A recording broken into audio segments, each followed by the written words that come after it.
안녕하세요. 저는 결혼 5년 차에 마산에 살고 있는 40대 초반 여자입니다. 얼마 전에 지인의 추천으로 알게 된 사연 채널에 제가 겪게 된 일들도 사연을 신청해 보는 게 좋을 것 같다고 해서 이렇게 글을 작성하게 되었네요. 제 위로 세 형님들이 계시는데 저와의 관계에 문제가 좀 있어서 지속적인 트러블이 결국 화를 불러일으키게 되었고, 현재 꽤 좋지 않은 상황까지 오고 말았습니다. 시부모님께서 한 지역에 같이 사는 걸 원하셔서 저희 가족 모두 같은 지역에 거주하고 있는데요. 제가 시댁 집안의 며느리로 들어오기 전에 세 형님들은 워낙 서로 똘똘 뭉쳐 잘 지내오셨는지 텃세가 상당했었어요.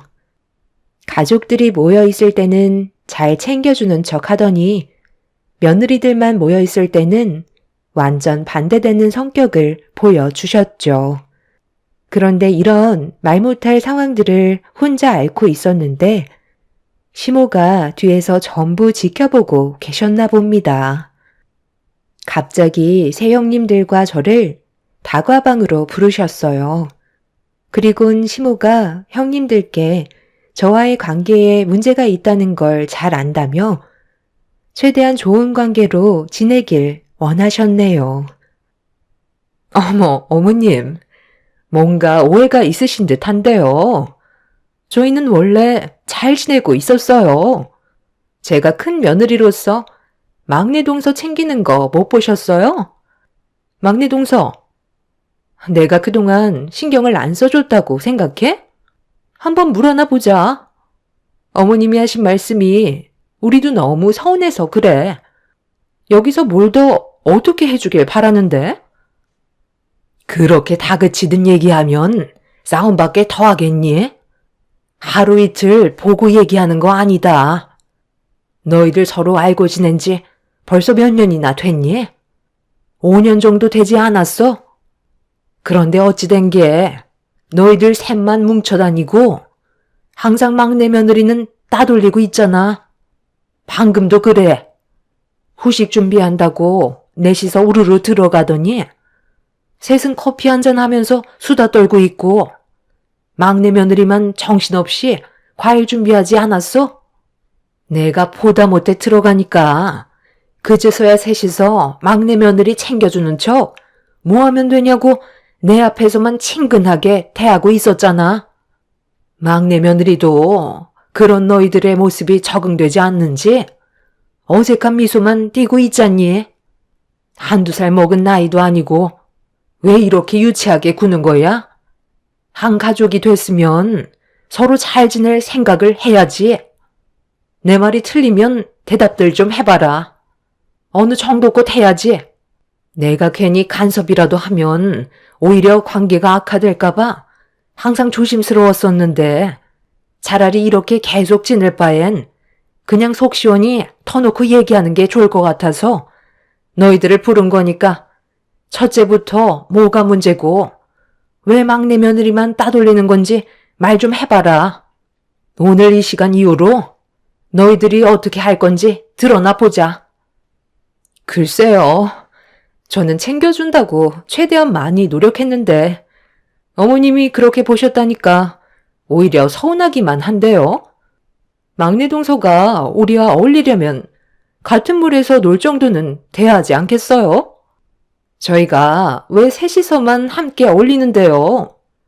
각자의 집안마다 돈벌이가 다른데 그걸 막내 동서가 못 따라올 게 뻔한데 굳이 무리해서 끌고 다닐 필요는 없잖아요? 둘이서 벌어모은 돈도 많지 않으니까 소형 평수에서 겨우 입에 풀칠하며 살고 있는 거고 거기에다가 기름값 아까워서 소형차 타고 다니는데 그걸 보고 어떻게 데리고 다닐 수 있겠어요? 어울리는 것 자체가 무리가 있는 거라고요. 버는 만큼 쓴다고? 저희는 그만큼 벌고 있으니까 대형 평수에 살면서 외제차 끌고 다니죠. 그리고 데리고 다니기에는 너무 쪽팔리잖아요. 우리는 외제차 끌고 다니는데 뒤에서 소형차 가지고 따라다니면 저희 이미지에 타격을 입는데 굳이 손해를 보면서까지 막내 동서를 데리고 다녀야 해요? 가족들 모였을 때만이라도 관심 주는 것도 감사하게 생각해야 된다고요. 형님 말이 맞아요. 어머님은 왜 막내 동서 편만 들어주시는지 모르겠어요. 왜 저희가 먼저 다가가야 하는 거죠? 그건 좀 아니라고 보는데요. 할 만큼 하는데도 욕을 먹는다면 아예 관심을 끄고 사는 게 좋겠어요. 동서도 무슨 말을 해봐. 우리가 뭘 잘못했다고 그러는 거야? 동서 때문에 우리가 욕을 먹잖아. 저는 어머님께서 정확하게 보시고 저희를 부르셨다고 생각하는데요. 어머님이 괜히 그러시겠어요? 솔직히 형님들, 가족들 보는 앞에서만 저한테 억지 웃음 보이며 잘 챙겨주는 척 하는 거지. 저희들끼리 있을 때는 저를 아예 따돌리잖아요. 제가 말을 해도 대답도 해주지 않고 투명 인간 취급하는데 누가 기분이 좋겠어요? 차라리 이런 식으로 하실 거면 아예 처음부터 모른 척하고 지내는 게 훨씬 마음은 편할 것 같아요. 제가 뭘 잘못했는지도 모르겠어요. 큰형님이 방금 하셨던 말에 솔직히 너무 놀랐어요. 소형 평수에 살고 소형차 끌고 다니면 같이 어울릴 수 없다는 건 오늘 처음 듣네요. 저희 부부가 잘 살지 못하니까 차별하신다는 거잖아요. 형님들이 얼마나 잘 먹고 잘 사는지 잘 알지 못하지만 집안의 재력 가지고 사람을 함부로 판단하는 건 확실히 잘못된 것 같은데요. 지금 시대가 어느 때인데 양반 천민 따지는 것도 아니고 급을 나눈다는 게 말이 된다고 생각하세요? 남들의 부러움을 산다고 해서 형님은 지금의 삶에 만족하시나요? 대충 들어보니까 그 정도의 돈을 벌기 위해선 밤낮 안 가리며 쉬지 않고 일을 하신다는데 돈이 행복의 척도는 아니잖아요. 세상 떠나면 싸들고 갈 것도 아닌데 굳이 돈을 쫓아갈 필요가 있냐는 거예요. 저희 부부는 지금의 생활에 상당히 만족하고 있고 개인적인 시간을 최대한 많이 활용해서 아주 여유롭게 잘 살고 있어요. 형님들 따라다니면서 남들 의식하고 그에 따른 사치 부리는 삶은 제 성격상 맞지도 않고요. 그런 사치 부리고 싶지도 않네요. 새 형님들은 얼굴을 붉히며 제가 한 말에 대해 어이없다는 표정을 보이고 있었어요. 험한 세상을 살면서 돈이 전부라고 저에게 목소리를 높인 큰형님은 생각하는 것 자체가 너무 다르기 때문에 저와는 좋아질 수 있는 관계가 아니라고 앞으로 더 피곤해질 거라는 말을 끝으로 방문을 박차며 밖으로 나갔습니다. 그 뒤를 두 형님들이 따라 나갔고 시모와 단둘이 남겨지게 되었네요. 시모는 크게 한숨을 내쉬더니 저에게 시간이 더 필요할 것 같다고 씁쓸한 웃음을 보여주셨어요. 새 형님들의 행동들이 너무 답답했었고 왜 이렇게까지 해야 하는 건지 이해할 수 없었습니다. 재력이 많든 적든 사람 사는 인생 삼시세끼 먹고 자고 하는 건 다 똑같은데 뭐가 그렇게 다들 잘나서 저를 인간 이하의 취급을 하는지 형님의 태도들이 저를 당황스럽게 만들었습니다. 그날 이후 새 형님들과의 관계가 급격하게 안 좋아졌고 제가 나타나면 바퀴벌레 피하듯 일사불란하게 갈라서며 아예 근처에도 얼씬거리지 않았습니다. 이런 관계가 지속되자 가족들 전부 상당히 불편하게 생각하고 있었는지 결국 한 소리가 나오고 말았어요. 화가 잔뜩 올라오신 시부가 가족 전체를 자리에 앉힌 뒤 입을 여셨네요. 너희들 이런 식으로 행동할 거면 차라리 오지 않는 게 좋겠다. 내가 지금 이 나이에 너희들 눈치 보면서 살아야 되겠니? 앉는 자리마다 가시방석이고 너희들만 보면 숨이 턱턱 막혀서 나까지 정신적으로 상당히 스트레스를 받고 있는 상황이다. 계속 이런 관계를 유지할 거면 그냥 다들 인연 끊고 살아. 형수님들이 이 사람을 무시하는 거잖아요. 가만히 있는 사람 왜 이렇게까지 못살게 구는 거예요? 저는 아버지 말에 동의해요. 한꺼번에 모이는 것보다 차라리 따로 찾아뵙는 게 스트레스 안 받고 좋겠어요. 형들도 형수님 눈치 그만 보고 무슨 말이라도 해봐. 여기가 정치판도 아니고 즐거운 주말에 왜 이런 식으로 우리가 피해를 봐야 하는 건데? 형들도 정말 대단하다. 어떻게 형수님들 성격이 하나같이 똑같은 거야? 저렇게 같은 마음으로 한데 뭉치는 것도 쉽지 않을 텐데. 제가 봤을 때 큰형수가 이런 분위기를 조성하는 것 같은데요. 둘째, 셋째 형수는 큰형수만 따라다니고 어떠한 의견이라도 항상 동의한다고 하잖아요. 뭘 얻어먹을 게 있으셔서 이런 분위기를 계속 만드는지 모르겠지만 이런 식으로 가다간 언젠간 집안 싸움 엄청 크게 날 것 같다고요. 지금 저한테 큰 소리 친 거예요? 당신은 왜 가만히 있어? 서방님이 나한테 뭐라고 하잖아. 당신도 내 편에 서서 대변해 줘야 하는 거 아니야? 무슨 편을 들어줘? 내 집에 오는 이유가 서로 헐뜯으려고 오는 거야? 오래간만에 얼굴 봐서 오늘은 조용히 넘어가는가 싶었는데 너가 제일 문제야. 우리 집안에 제일 큰 며느리로 들어왔으면 밑에 아랫사람들을 잘 챙겨야지. 너부터가 막내 며느리를 따돌리니까 위에 애들도 똑같이 따라 하는 거잖아.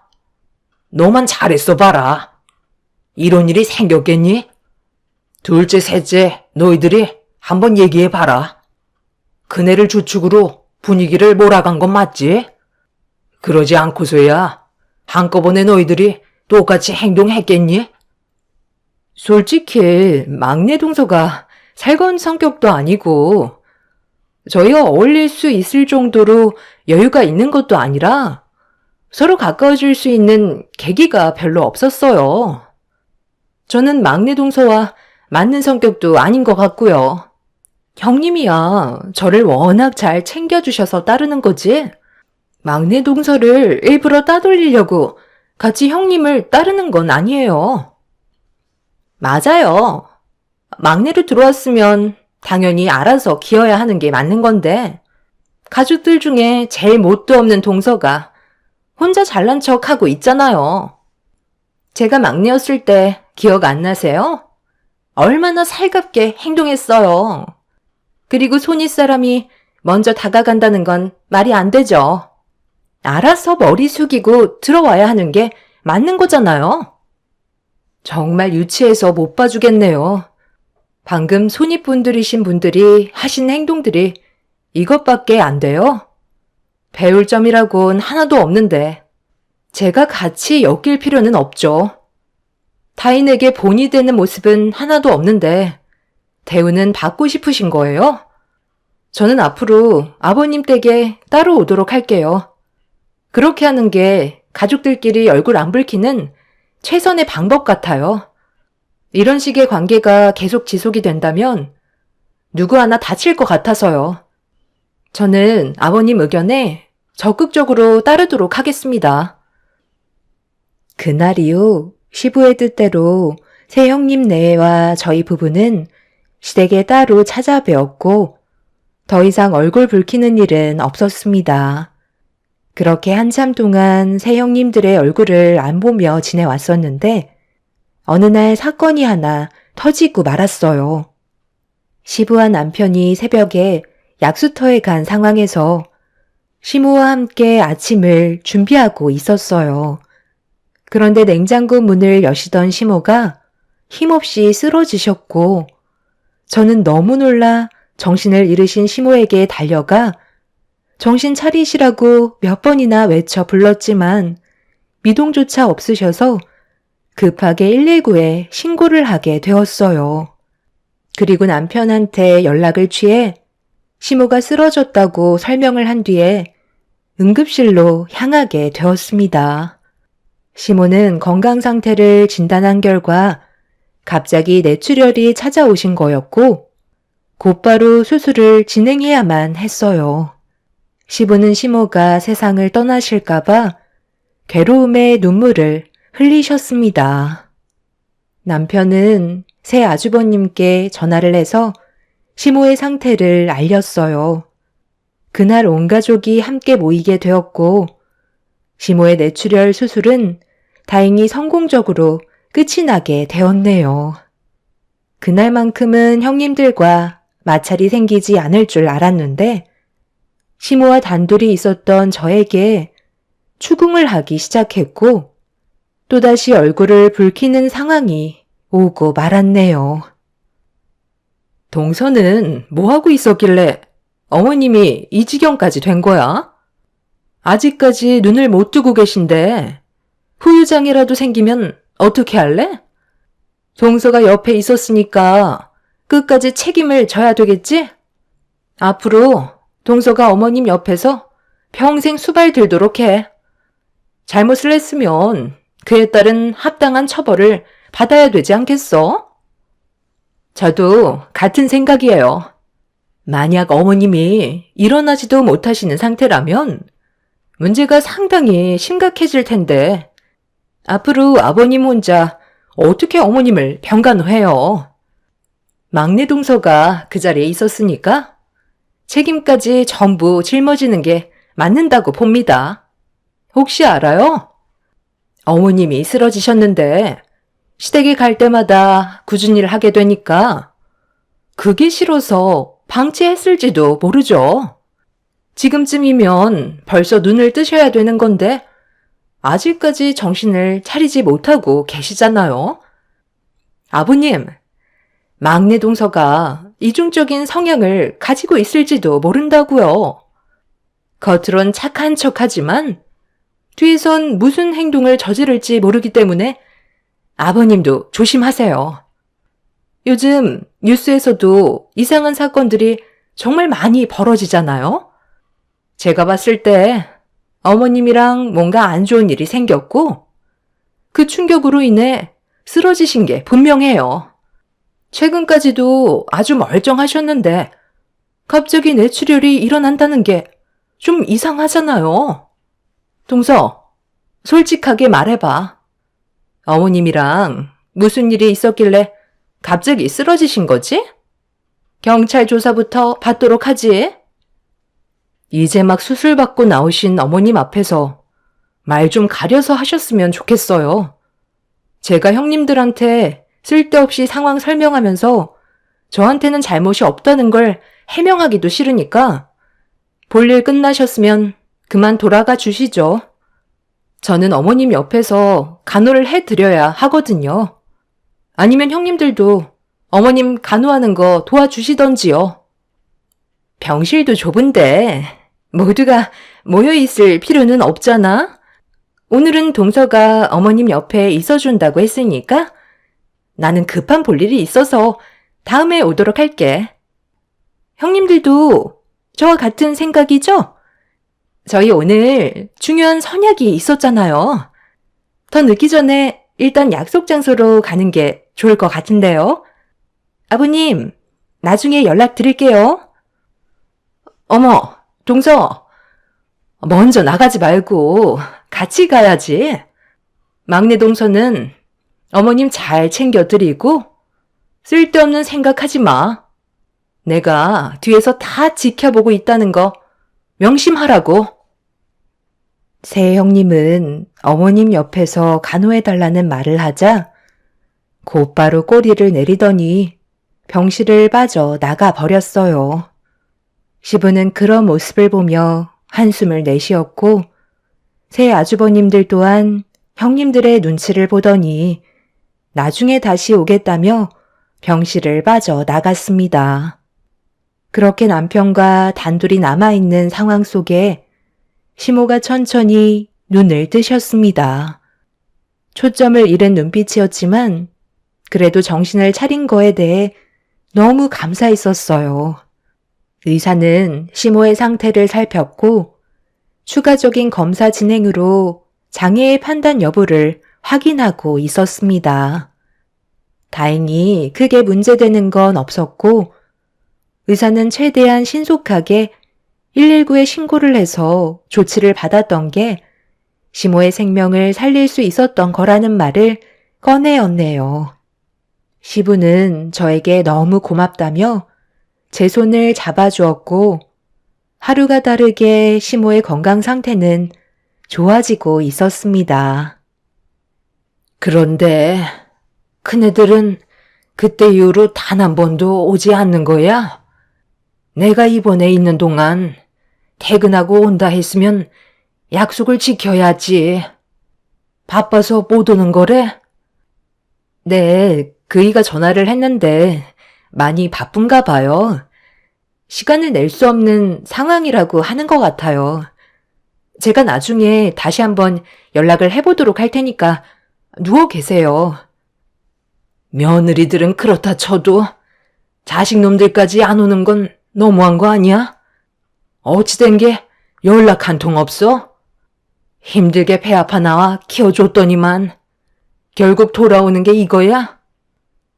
아주버님들이 형님들 눈치를 많이 보는 것 같아요. 아마 큰형님의 입김이 있어서 더 못 오는 거 아닐까요? 제가 따로 연락을 취해보든지 할게요. 하여간 어떠한 상황에서도 큰며느리는 빠지지 않는구만. 안 되겠다. 큰며느리한테 전화해서 나 좀 바꿔줘 봐라. 감히 내 말을 무시하고 있어? 여보세요? 동서가 웬일이야? 나한테 전화를 다 하고 내 도움이 필요한 건 아닐 테고 뭘 원하길래 전화를 했을까? 설마 돈을 빌려달라는 건 아니겠지? 나다.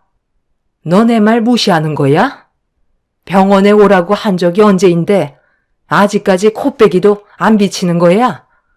전날에는 내가 깨어나지 못할까봐 제일 많이 걱정했다면서.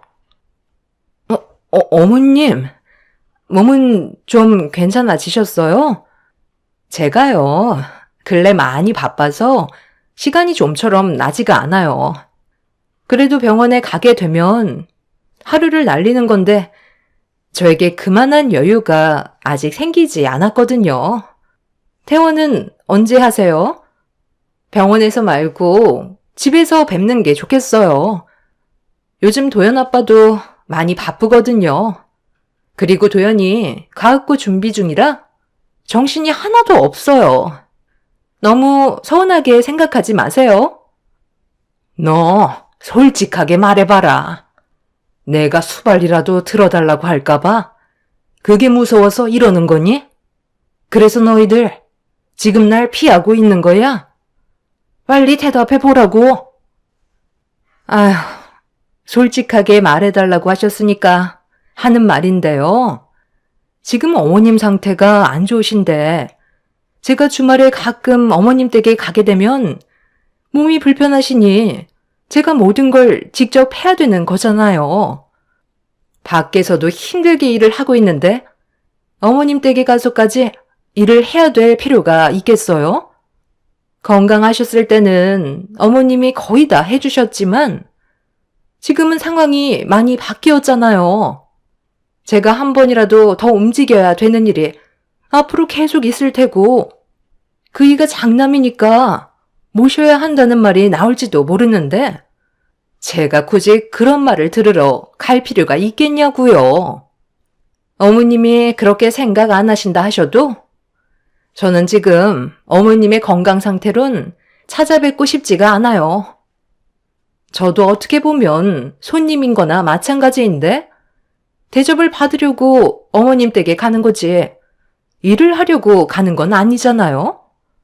제 밑에 동서들도 저와 같은 생각이더라고요. 어머님이 수발 들어달라는 말씀하실까봐 피하고 있는 중이에요. 제가 또 주동했다고 오해하실 것 같아서 드리는 말씀입니다. 나는 그런 생각 조금도 가지지 않았는데 너희들은 벌써부터 그런 마음을 가지고 있었다는 거지? 내가 걷지 못하고 손가락 하나 까딱하기 힘들어도 너희들한테는 도와달라는 말 한마디 하지 않을 테니까 오늘 당장 병원으로 다들 모여라. 내가 진지하게 할 말이 있다. 오지 않으면 분명 후회하게 될 거야. 후회는 어머님이 하셔야죠. 애초부터 막내 동서 편만 들어주니까 결국 전부 다 등을 돌려버린 거라고요. 아버님도 저희 편에선 좋은 말 해주신 적 없잖아요? 이래서 아프기 전에 옆에 있는 사람들한테 잘해야 된다는 말이 나오는 거예요. 어머님이 뿌리신 그대로 걷어들이시는 거니? 쥐뿔도 없는 동서내외 옆에 끼고 사세요. 큰 형님은 막 나가기로 작정을 했는지 시모에게 해선 안 될 말들을 쏟아내었고 너무 큰 충격을 받으신 시모는 머리가 아프셨는지 양손으로 머리를 잡으며 고통스러워 하셨습니다. 시모의 흥분은 좀처럼 가라앉지 않았고 많은 생각을 하고 계시는 것 같았어요. 그날 새형님 내외는 병원에 오지 않게 되면서 시모의 마음도 굳게 닫혀버렸습니다. 형님들과는 사이가 안 좋아질 수도 있겠지만 아주버님들은 왜 병원에 오지 않는 건지 이해할 수가 없었어요. 남편은 화가 머리끝까지 올라와 새 아주버님 댁에 직접 찾아간 적도 있었지만 얼굴 한번 본 적이 없었습니다. 그런데 어느 날 새형님의 연락처 메인 사진이 바뀌어 있더라고요. 충격적이게도 새형님네 애들은 이런 상황 속에 제주도로 여행을 다녀왔고 자랑이라도 하듯 자신들의 배경사진을 바꿔놓은 상태였네요.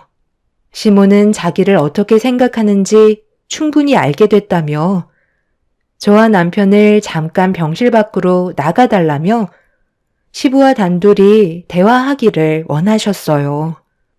그렇게 남편과 저는 병실 밖에서 시모가 부르실 때까지 기다리고 있었고 한참의 시간이 지난 뒤에야 시모가 저희 부부를 부르셨습니다. 시모는 남편에게 시부와 나눈 대화에 대해 설명을 하면서 모든 상황을 바꿔버리셨어요. 저희 부부는 시모의 한마디에 상당히 놀랐지만 거절을 할 수는 없었습니다. 시모의 결정이 너무 완강했기 때문에 저희가 결정할 수 있는 문제는 아니었어요. 결국 시모의 말대로 일을 진행하게 되었고 저희는 모든 걸 정리한 뒤에 시댁으로 들어가고 말았네요. 시모가 퇴원을 하시고 난 이후 시댁에서 함께 살게 되었는데 이 소식이 새형님 네의 귀에까지 들어갔는지 저한테 전화가 왔어요. 역시나 좋은 말이 아닌 안 좋은 말로 제 감정을 건들기 시작하길래 저도 한마디 하게 되었죠. 내가 이럴 줄 알았다니까. 결국 우리한테 도움받기 그러니까 동서한테라도 손을 벌리신 거잖아. 늙으면 서럽다고. 혼자서 해결할 수 있는 것들이 적어지니까 동서의 도움이 필요한 거야. 집안 살림 대신해줄 사람이 필요한데 우리가 등을 돌려버리니? 동서한테 부탁했겠지. 그렇다고 원래 살던 집을 처분하고 시댁으로 들어가 버렸어? 정말 한심한 결정 아니야? 같이 지내다 보면 마찰이 얼마나 심한 줄 알아? 동서는 왜 이렇게 생각이 없어? 정말 한심하다. 한심한 건 형님이죠. 눈앞에 보이는 게 전부가 아니에요. 어머님이 지금 얼마나 화가 많이 나셨는지 알아요? 형님들이랑 아주버님 얼굴 2번 다시 안 보신대요. 인연을 끊어낸다고 하셨어요. 얼마나 상처를 받으셨으면 그런 말까지 나오셨겠어요? 어머님이 도와달라고 한 것도 아니고 얼굴 한번 보자고 했던 것뿐인데 뭐가 그렇게 두려워서 안 오신 거예요? 지레 겁부터 내셔서 이제는 돌이킬 수 없게 되어버렸다고요. 어머님, 한번 하시면 끝까지 밀어붙이시는 거 아시죠? 내가 뭐가 두려워서 그 집에 기어 들어가? 동서나 어머님 옆에서 아양 떨며 지내. 누구는 시댁에 가고 싶어서 매번 찾아뵙는 줄 알아? 앞으로 평생 고생이나 하면서 잘 살아봐. 지금은 모르겠지만 시집살이가 얼마나 힘든지 나중에 뼈저리게 느끼게 될 거야. 한 번뿐인 인생, 동서도 참 불쌍하다. 옆에서 시모와 시부가 형님의 목소리를 전부 다 듣고 있었고, 저는 시모가 전달해달라는 말 한마디 한 뒤에 전화를 끊어 버렸습니다. 형님은 제 말을 듣고 당황했는지 끊임없이 전화를 했지만 끝까지 받지 않았네요. 결국 새형님 네외들은 계획대로 시댁에 모두 모이고 말았습니다.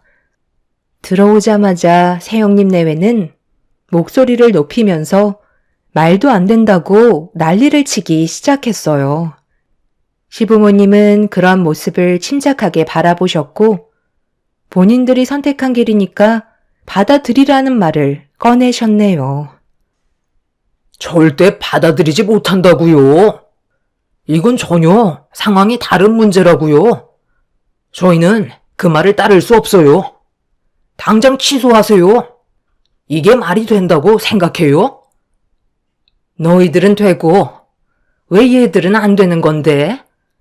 정말 어이가 없어서 말도 안 나온다. 지금까지 고개 한번 내민 적 없는 것들이 이제 와서 이러면 너무 속 보이지 않아? 뿌리부터 다른데 저희가 같은 곳을 바라본다는 게 말이 된다고 생각하세요? 그런다고 달라질 게 있는 줄 알아요? 아버님, 어머님 재산을 왜 마음대로 하시는데요? 이건 공평하게 나눠야 하는 문제라고요. 저희는 절대 받아들일 수 없습니다. 그래서 찾아온 거고요. 다시 되돌려 놓으세요. 제가 저번에도 말씀드렸죠? 바로 앞에 상황만 보고 판단하지 말라고요. 눈뜬 장님들만 있으신 것도 아니고 그렇게 상황 파악이 안 되세요? 이제 와서 뒤집을 수 있는 건 아무것도 없어요. 현실을 받아들이시는 게 정신건강에 좋을 거예요. 저도 이제 대형 평수에 사는 입주민이 되었네요. 저희가 왜 집을 처분했는데요? 아버님, 어머님께서 모든 걸 싹 다 바꿔주셨어요. 그동안 가지고 계신 재산의 일부를 저희 부부에게 지원해 주셨다고요. 그래서 전에 살던 집 처분하고 아버님 집에 잠깐 있었던 것 뿐이에요. 집안에 있던 가전이며 가구며 싹 다 바꾸는데 시간이 필요했거든요. 그리고 아버님이 이 사람 기죽지 말라고 얼마 전에 외제차도 한 대 뽑아주셨어요. 어머님은 계속해서 기회를 주셨는데 그 기회를 걷어찬 건 형님들과 아주버님들이잖아요. 그런데 이제 와서 이러니까 배가 아프신가 봐요. 저는 지금까지 어머님 옆에서 지극정성으로 돌봐드렸어요. 저희 돈 문제 때문에 구차하게 이러지 말죠. 6개월 동안 얼굴 한번 안 보이시다가 돈 얘기 나오니까 집안이 뒤흔들릴 정도로 우르르 몰려오시는 건 좀 그렇지 않나요? 시부모님께서 원래의 계획은 자식들 전부 모아놓고 그동안 모아두신 재산 형제들한테 나눠준 다음 시모의 건강을 생각해서 공기 좋은 곳으로 이사를 하실 계획을 가지고 계셨어요. 그런데 새 형님 네애들은 본인들한테 도움을 요청할까봐 그게 두려워 지금까지 연락을 끊고 살았던 거죠. 그러다 시부모의 재산이 저희 부부에게 들어간다는 말이 나오니까 그제서야 급하게 시댁으로 몰려 들어왔네요. 너무 속보이는 행동이었고 시부모님께서는 어이없어 하셨어요. 새 아주버님들은 절대 그렇게 할 수 없다며 난리를 치셨지만 바뀌는 건 하나도 없었습니다. 새 형님들은 재산에 대한 문제가 불공평하다면서 이의를 제기했어요. 우리가 가진 재산들이 탐이 나면 너희들이 있을 때 잘했어야지. 나는 막내한테 그동안의 고마움을 금전적으로 보상을 해준 것뿐인데 뭐가 문제라는 거야? 그럼 저희가 돌봐드리면 되는 거죠? 내일부터 짐 싸서 들어올 테니까 저희한테도 당장 재산 나눠주세요. 진작에 돈 얘기 꺼내셨으면 이런 일도 없었잖아요. 됐다. 너희들한테 돌아갈 일부의 재산은 전부 사회에 기증하도록 할 거다. 이게 내 뜻이고 결정이니 너희들은 문제를 제기할 필요도 없고 알아서 살아가도록 해라.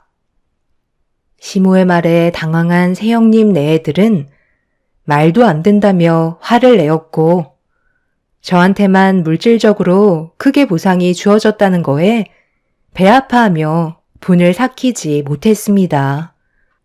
그날 이후 시부모님께서는 공기 좋은 시골에 거처를 옮기셨고 저희는 매주 찾아뵈어 필요한 것들을 챙겨 드렸는데 큰 아주버님이 시부께 연락이 왔어요.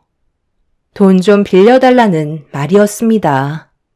이유를 물어보니 새 형님 내외가 함께 운영하고 있던 해외 수출 사업이 이번에 나라 간의 분쟁으로 인해 상당히 큰 타격을 받으면서 위태로워졌고 한푼이 아쉬운 상황까지 오고 말았던 거죠. 분명 부모라면 자식을 도와주고 싶은 마음이 있으셨겠지만 그동안 했던 행동들에 대한 실망감이 크셨는지 시부는 새 형님 내외를 도와주지 않으셨고 결국 대형 평수를 살던 집과 재산들을 전부 처분해 손해 난 부분들을 힘겹게 처리 중이라는 소식을 듣게 되었네요. 지금 현재 밥 한 숟갈 뜨기 힘들 정도로 사정이 많이 힘들어진 것 같아 보였습니다. 아무래도 장기화가 될 것 같다는 남편의 말에 시부모님께서도 안색이 안 좋아지셨지만 아직까지 도와주지는 않고 계시네요. 새 형님들은 저에게 전화를 했지만 일부러 받지 않고 있어요. 그건 시부모님을 무시하는 행동 같아 저는 최대한 시부모님의 의견을 따를 생각입니다. 결국 새 형님들의 기고만장했던 콧대는 무너지게 되었고 줄줄이 줄초상 나게 되면서 저보다 더 못한 환경에서 살게 되었네요. 본인들이 선택한 길인 만큼 감수하며 살아야지 어쩌겠어요. 아직까지 자존심은 남아있는지 새 형님들은 시부모님께 용서를 구하지 않고 있네요. 애초부터 서로가 잘 지냈다면 이런 일은 없었을 텐데 참 안타깝기만 합니다. 한 치 앞도 모르는 인생, 제 사연을 들어주신 여러분들께서도 언제나 좋은 마음으로 베풀며 살아가시길 바랍니다. 오늘 하루도 행복하시고 웃음이 가득한 날이 되시길 바랄게요. 감사합니다. 안녕하세요.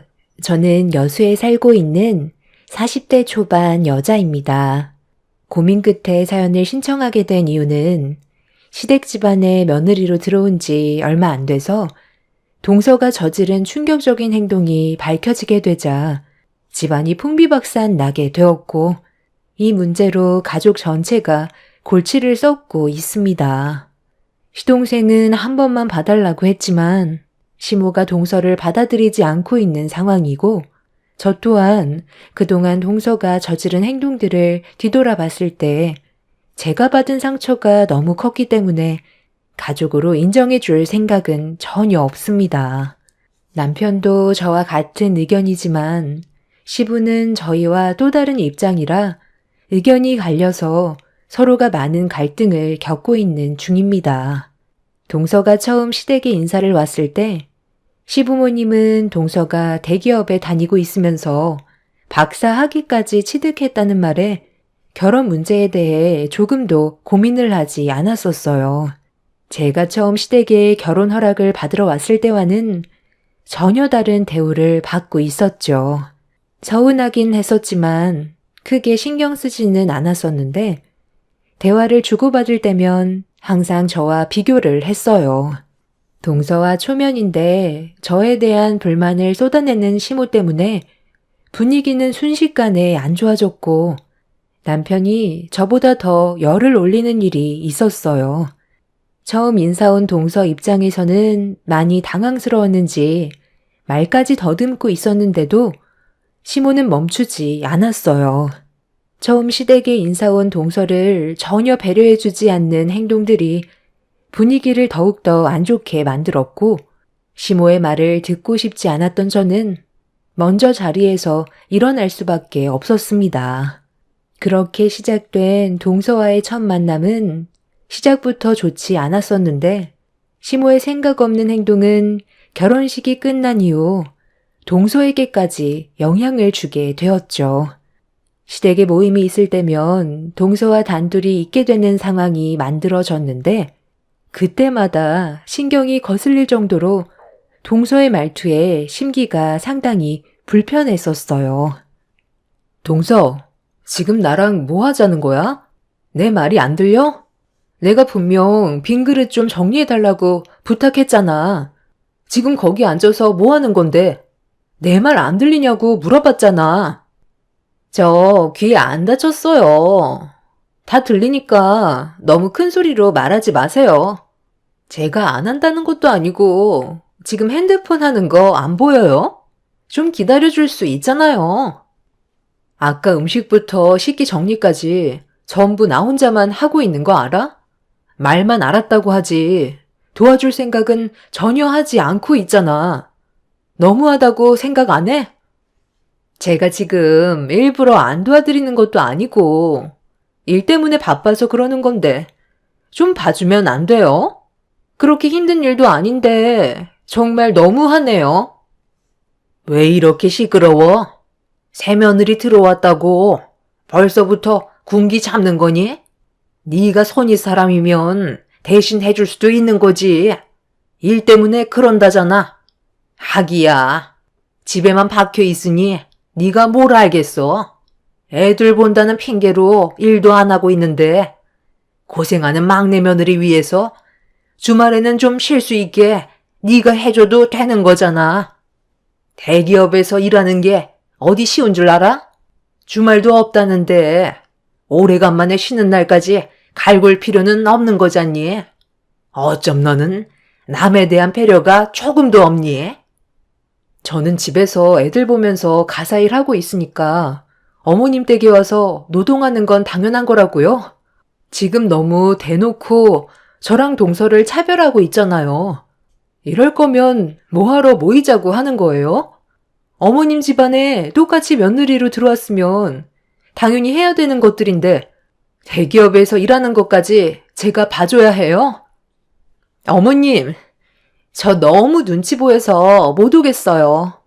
제가 노는 것도 아니고 일적인 문제로 회사 사람들과 얘기 중이었는데 그걸 못 보고 저한테 화내는 형님이 너무 배려심도 없는 것 같아서 기분이 정말 안 좋아요. 오늘은 저 먼저 들어가 볼게요. 형님이 저를 이렇게까지 마음에 안 들어 할지 몰랐어요. 동서의 행동에 제가 더 어이가 없었는데 시모는 잘잘못을 따지는 게 아닌 일방적으로 제가 무조건 잘못을 했다며 좋지 않은 상황을 손윗사람이 풀어야 한다면서 동서에게 사과하라고 저에게 화를 냈습니다. 매번 제 옆에 앉아서 핸드폰만 하고 있는데 어느 누가 그 모습을 보고 가만히 있겠어요. 하루 이틀도 아니고 저만 일을 하는 건 배려가 아니라고 생각했습니다. 하지만 시모는 제 편이 아닌 동서 편에 서서 저에게 언성을 높이며 화를 냈어요. 편을 들어달라는 것도 아니고 중간 위치에서 얘기해달라는 것 뿐이었는데 시모는 모든 상황들이 전부 제 탓이라고 시댁에서 나가려는 동서를 붙잡았어요. 이미 저는 안중에도 없었고 오로지 동서한테만 집중이 되어 있었습니다. 전부터 항상 저를 무시하던 시모 때문에 스트레스를 정말 많이 받았었는데 동서가 오면서부터 더 심해졌었죠. 결국 이 문제로 인해 서운한 감정이 터지게 되었고 열을 올리면서 화를 내다 보니 이런 상황을 알게 된 남편까지 거들면서 시동생과도 마찰이 생기게 되었습니다. 한바탕 난리가 난 이후 저희 부부는 시댁에 더는 가지 않겠다고 확실하게 의사표현을 했어요. 시모도 제 얼굴은 보고 싶지 않다면서 2번 다시 오지 말라고 동네가 떠나갈 정도로 소리를 질렀습니다. 7년간 결혼 생활을 하면서 제일 크게 화를 냈었고 남편도 더는 함께하고 싶지 않다며 제가 상처받아 눈물을 흘리고 있는 모습을 보고는 가족과의 연을 끊어 버렸습니다. 그동안 좋은 관계를 유지하기 위해 노력했었는데 이렇게까지 되어버린 이유는 제가 아들이 아닌 딸을 낳았다는 게 문제였죠. 첫째도 딸, 둘째도 딸이다 보니 저에 대한 불만이 더 커지긴 했었지만 동서가 보는 앞에서 저를 대놓고 무시한 건 저도 조용히 넘어갈 수가 없었어요. 뭐가 문제인지 제대로 짚고 넘어가지 않는다면 더 심해질 게 뻔할 테고 오로지 저만 상처를 받게 될 텐데 이런 취급을 받고 싶지 않아 저도 강하게 밀어붙였었네요. 언제나 조용히 넘어가던 제가 한바탕 흔들고 나니 시모도 많이 당황했는지 더는 저에게 어떠한 연락도 오지 않았어요. 오히려 저희 부부는 시댁에 가지 않는 게 훨씬 더 스트레스 덜 받고 가족들과 함께 보낼 수 있는 시간도 만들 수 있어 평생 안 보고 살 생각을 가지고 있었습니다. 시댁에만 가면 가족이라는 단어가 떠오르지 않을 만큼 서로 얼굴 붉히고 있는데 그럴 바엔 차라리 안 가는 게 현명한 방법 같았어요. 7년간 제가 해오던 일들을 시모가 이제 막 며느리로 들어온 동서를 데리고 집안일을 가르쳐야만 하는 불편함이 생기게 되었죠. 애미야, 그동안 잘 지냈니? 애들은 아픈 곳 없고 이제 화 좀 가라앉았어? 언제까지 연락 안 하면서 지낼 거니? 그래도 우리가 가족인데 시간을 너무 오래 끄는 것 같구나. 이번 주 주말에 잠깐 얼굴 좀 볼 수 있을까? 할 말도 있고 우리 집에 경사가 생겼거든. 막내 며느리가 글쎄 임신을 했단다. 이게 얼마나 기쁜 소식이니? 저번 일은 내가 좀 미안했다. 막내 며느리를 네가 너무 참는 것 같아 예민한 태도를 보였는데 앞으론 그런 일 없을 테니까 이제 그만 기분 좀 풀어라. 우리가 연락 안 하고 지낸 지 벌써 2달째다. 가족이 등을 돌리고 지내는 건 좋지 않다는 거 너도 잘 알잖니. 언제까지 이렇게 지낼 건데? 평생 얼굴 안 볼 생각이었는데요. 저는 지금 너무 행복해요. 스트레스 받을 일도 없고 오로지 아이들한테만 신경을 써줄 수 있어서 저는 이대로 살고 싶어요. 내가 먼저 전화하고 손을 내밀었으면 너도 어느 정도는 생각해줘야지. 아직까지 화를 품고 있으면 어떡하니? 가족끼리 살다 보면 얼굴 붉힐 수도 있는 거지. 가족이라뇨? 어머님이랑 저는 피 한 방울 안 섞인 남인데요. 가족이라고 생각한 적 단 한 번도 없으니까 그렇게 아끼시는 동서나 잘 챙겨주세요. 네가 계속 이런 식으로 나오면 상황이 더 안 좋게 흘러간다는 거 모르니? 웬만하면 서로 좋게 해결하자. 저번에는 내가 좀 오버한 경향이 있는 것 같다. 네가 좀 얘기해봐라. 얘가 아직까지도 기분이 풀리지 않았는지 좀처럼 마음을 열지 않고 있는데 이러다 우리만 피해를 보게 될 텐데 잘 좀 구슬려서 얼굴 좀 보라고 해봐. 여보세요? 형님, 아직까지 화가 안 풀린 거예요? 이제 그만해도 될 것 같은데. 어머님이 전화까지 해서 미안하다고 했으면 좋게 넘어가 줄 수 있는 거잖아요. 정말 얼굴 안 보고 지낼 거예요? 저희가 한두 살 먹은 나이도 아니고 서로 약간의 문제가 생겼다고 해서 영 끊고 지내는 건 좀 아닌 것 같은데. 웬만하면 이번 주에 나오는 걸로 해요. 그래야 화가 풀리죠. 안 그럼 저희가 형님 댁으로 갈 거예요. 그런 걸 원치 않으면 잠깐이라도 얼굴 봤으면 좋겠어요. 2달의 시간이 흘렀는데도 전혀 바뀌지 않은 시모와 동서의 태도에 더 이상 할 말도 없을 것 같아 전화를 끊어버렸는데 시부모님과 동서내외가 주말에 정말 저희 집에 찾아왔고 초인종을 누르면서 현관문 좀 열어달라고 쉬지 않고 두드리길래 어쩔 수 없이 남편이 문을 열어줄 수밖에 없었습니다. 아침부터 지금 뭐 하는 거예요? 저희는 두 분 다시 얼굴 안 보겠다고 확실하게 말씀드렸을 텐데요. 아버지는 또다시 얼굴 붉히는 거 보고 싶으세요? 나는 뭐 여기가 좋아서 온 줄 아냐? 작은 며느리가 요즘 들어 입덧이 심한데 큰 며느리가 입덧 가라앉히는 걸 잘한다며. 둘째까지 낳았으니까 방법을 알 거 아니야. 그래, 얘 좀 봐라. 아주 반쪽이 되어버렸다. 음식을 제대로 먹지도 못하고 냉장고 문만 열면 화장실 직행인데 이러다 탈진해서 쓰러질까봐 걱정돼서 찾아올 수밖에 없었다. 도움 받으려고 힘들게 왔는데 그냥 내칠 건 아니지? 저번 일도 그렇고 사과할 겸 온 거니까 대화로 좋게 풀자고. 그래, 형수. 그냥 좋게 넘어가면 안 될까요? 이러다 정말 어떻게 될까봐 너무 걱정된다고요. 형수가 좀 도와주세요. 아무리 얼굴 붉히면서 싸웠어도 가족이잖아요.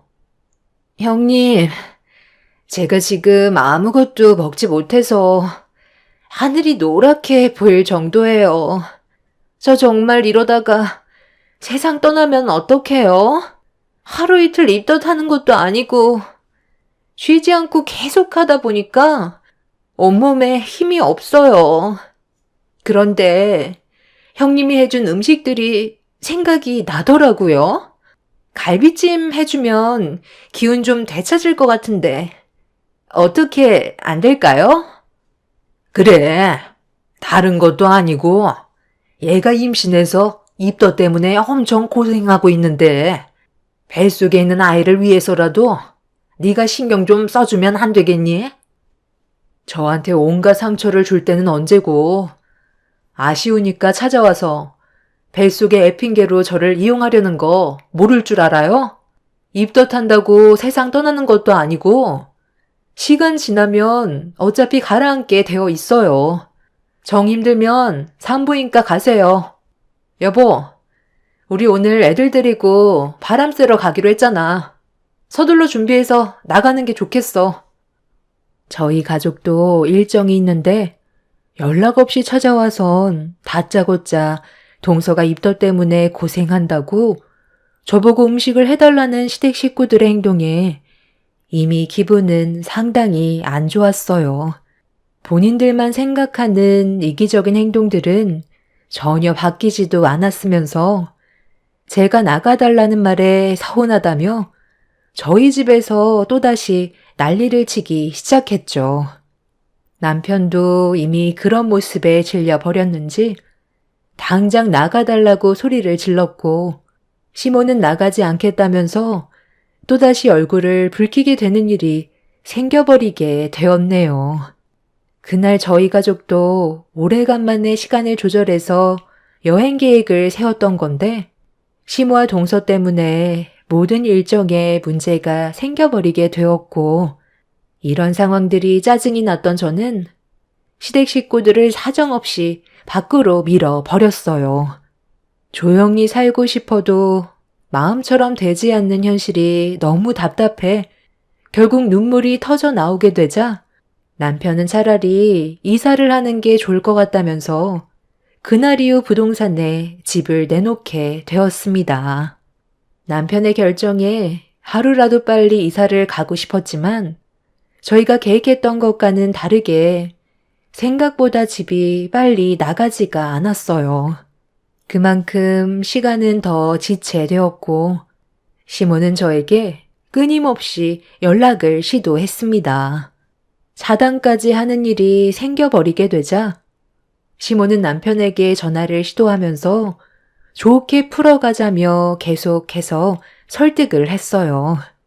어느 날 갑자기 그런 것도 아니고 이미 오랜 시간 상처를 받아왔었기 때문에 제 마음은 쉽게 풀리지가 않았습니다.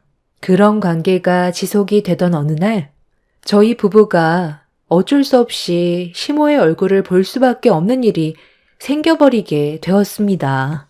입덧하는 동서를 살펴주던 시모가 무리를 했는지 몸살이 나서 병원에 입원했다는 말을 듣게 되었고 시부의 전화에 어쩔 수 없이 병원을 갈 수밖에 없었어요.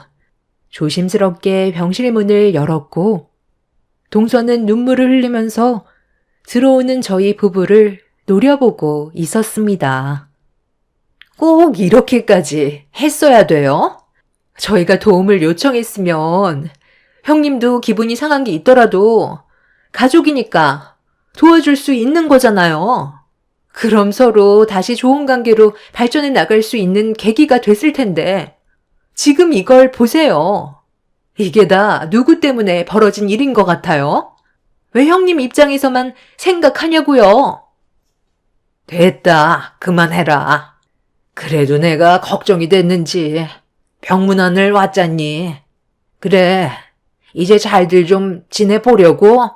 나도 여태까지 너한테 좋은 모습 보여주지 못했으니 당연히 얻게 된 결과인 거 충분히 인지하고 있다. 오죽했으면 도움을 요청했었겠니? 그만큼 나도 체력의 한계를 느끼다 보니까 전화를 계속 했던 거다. 이번 일을 통해서 나도 되돌아볼 수 있는 계기가 되었으니 앞으로 너한테만 얼굴 붉히는 일은 없게끔 하마. 그러니 앞으론 좋게 풀어갔으면 좋겠구나. 막내 며느리가 박사 학위에 대기업에서 일을 하고 있지만 얘도 흠이 없는 건 아니잖아. 대학 시절 때 부모가 한날 한시에 사고로 세상을 떠났을 때 얼마나 힘들었겠어? 너는 그래도 부모님은 다 계시잖니.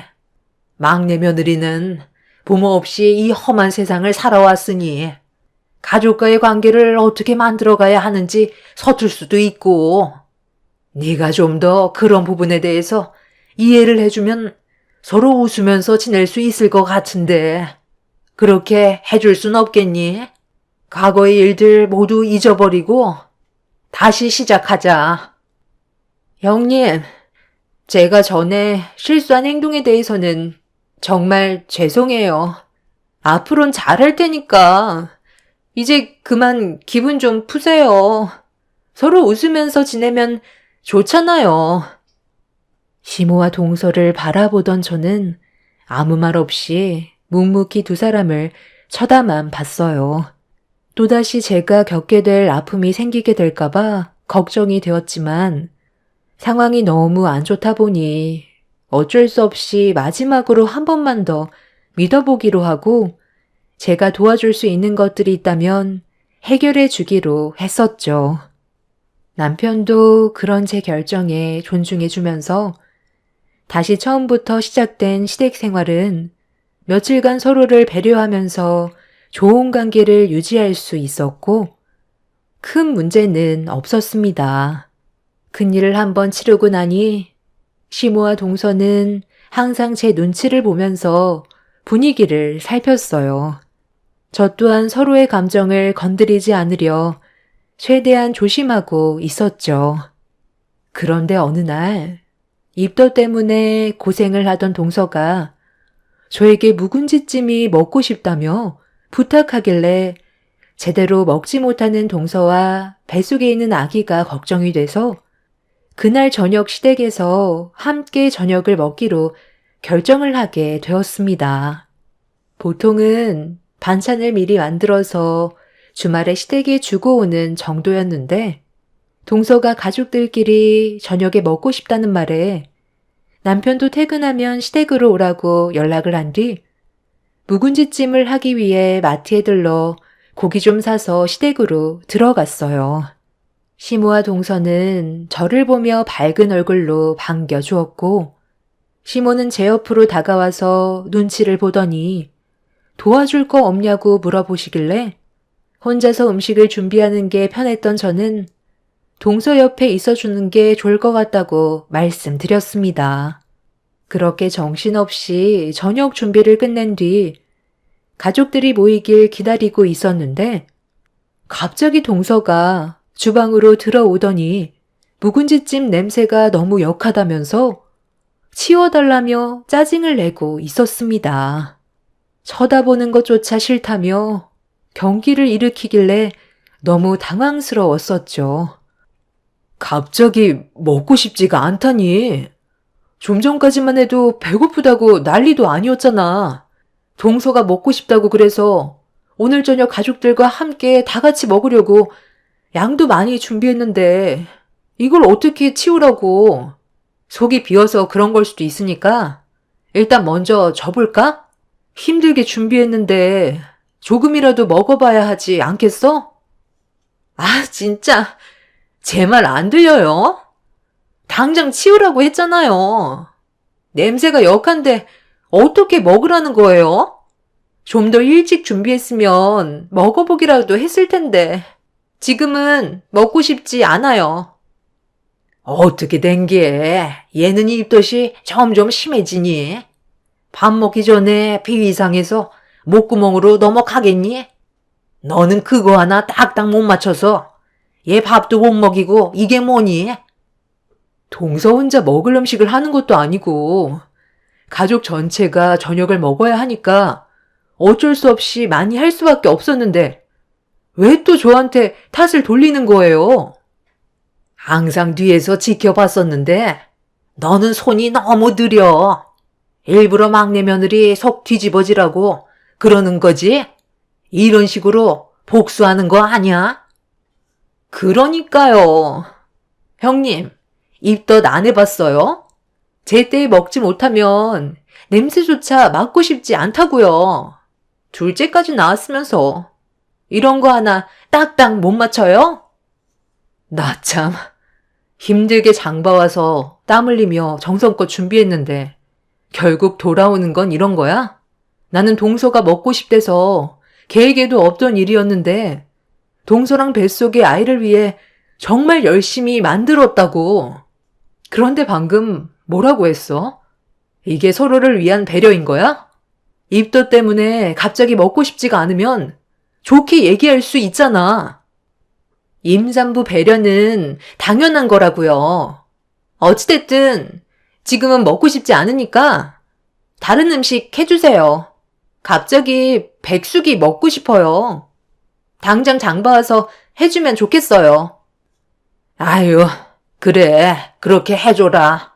백숙 먹고 싶다는데 어쩌겠니? 임산부인데 네가 이해해줘야지. 기분이 그때그때마다 달라지는 거 너도 잘 알잖니. 묵은지찜은 일단 치워버려라. 얘가 냄새 때문에 곤욕스러워하는데 어쩔 수 있겠니? 일단 방으로 들어가서 좀 쉴까? 아니면 소파에 앉아 있을래? 아니요.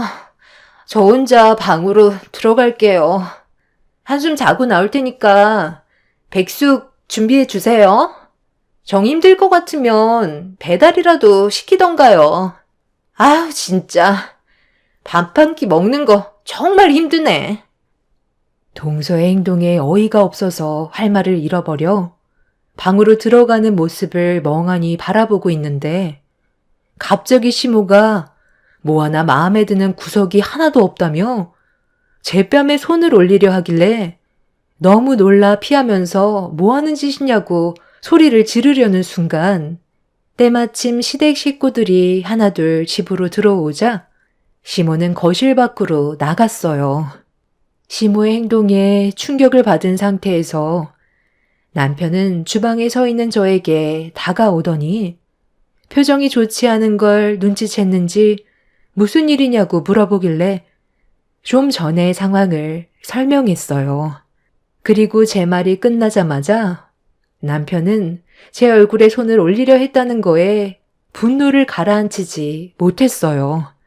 이런 와중에 동서는 방에서 급하게 나와 화장실에서 입덧을 한 뒤 힘겹게 걸어 나왔는데 그런 동서를 보자마자 안 좋은 대화를 주고 받았습니다. 시동생은 남편한테 뭐 하는 거냐고 목소리를 높이면서 갑자기 밖으로 뛰쳐나간 동서를 뒤따라 나갔어요. 집안은 조용해졌지만 이미 풍비박산 난 거나 다름없었죠. 시부는 소파에 주저앉아 또다시 이런 일이 벌어진 거에 대해 괴로워하고 있었어요. 그렇게 한참 동안 정적이 흐른 뒤 동서내외가 다시 집으로 들어왔는데 남편은 동서내외를 보자마자 입을 열었습니다. 이 망할 놈의 집구석. 내가 오늘 바로 잡을 거니까 둘 다 당장 무릎 꿇어. 재수 씨는 사람이 왜 이렇게 이기적이고 가족 간에 분열을 만드는 거야? 입덧 때문에 먹고 싶은 마음이 없어졌으면 좋게 설명하면 되는 거지. 꼭 이런 식으로 나왔어야 돼? 앞으로 조심하겠다면서. 지금 집안 꼴을 보라고? 어머, 그래서 이게 다 내 탓이라는 거예요? 형님이 제때에 음식 해줬으면 아무 일도 없었다고요. 제가 부탁한 게 언제인데 그거 하나 딱 못 맞춰서 밥을 먹지 못했잖아요. 뱃속에 있는 아이한테 문제라도 생기면 아주버님이 책임질 거예요? 도와주겠다는 말만 그러지. 일부러 제가 고통받는 걸 즐기는 거 아니냐고요. 동서, 말이 좀 심한 거 아니야? 나도 똑같은 경험을 했었고 그 고생을 알기 때문에 최대한 서둘러서 음식 준비해 주려고 했었어. 그런데 고통받는 걸 즐긴다고? 오늘로써 확실하게 알 수 있겠네. 동서랑 나는 서로 좋아질 수 없는 관계고 앞으로도 얼굴 안 보고 사는 게 상처를 받지 않는 유일한 방법이니까 네가 직접 해서 먹어. 더는 대화조차 섞고 싶지 않아 아이들을 데리고 남편과 함께 집으로 돌아가려는데 현관문을 나서려는 순간 동서가 갑자기 제 머리채를 잡아 사정없이 흔들었어요.